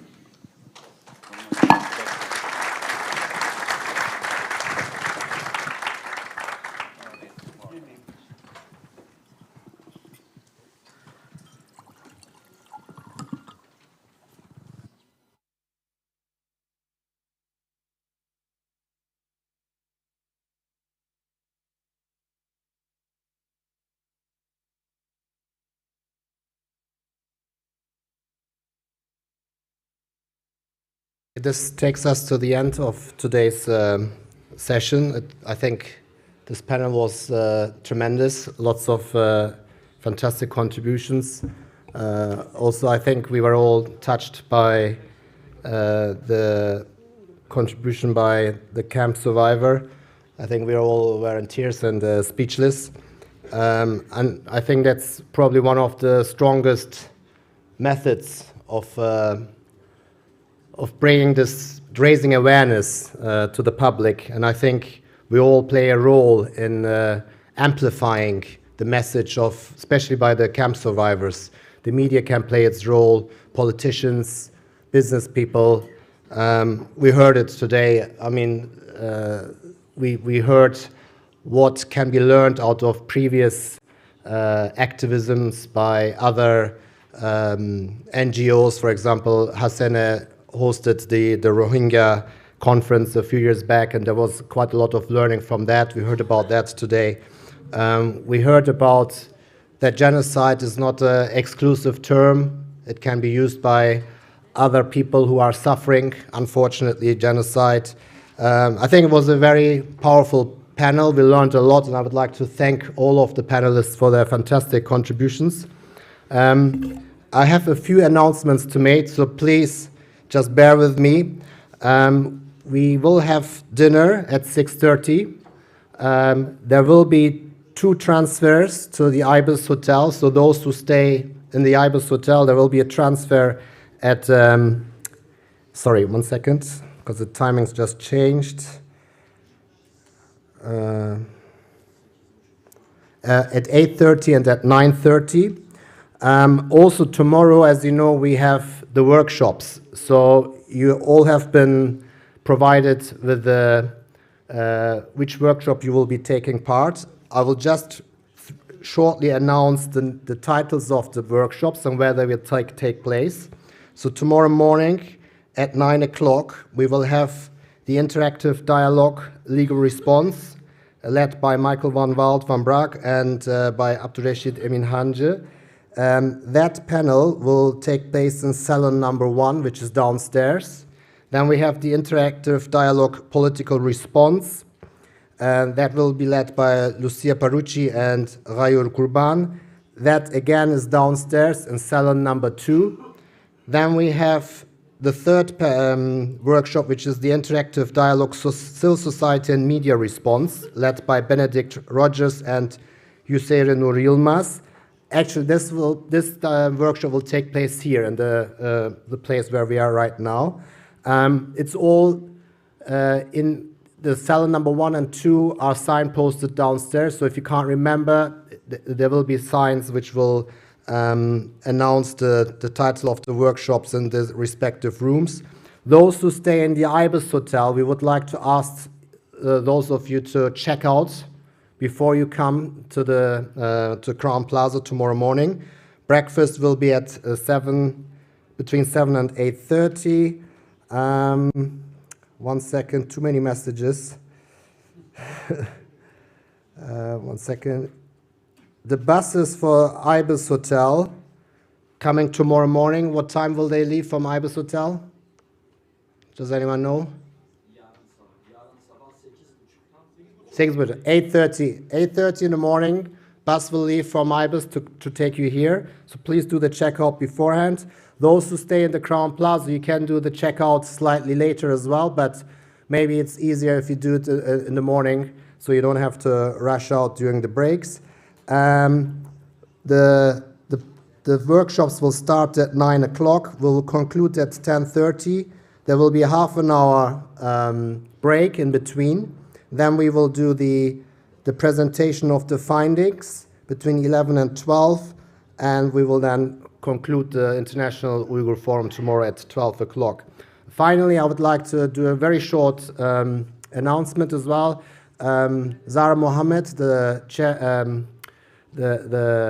chairman of the Muslim Council of Britain, she sends her salams and her solidarity.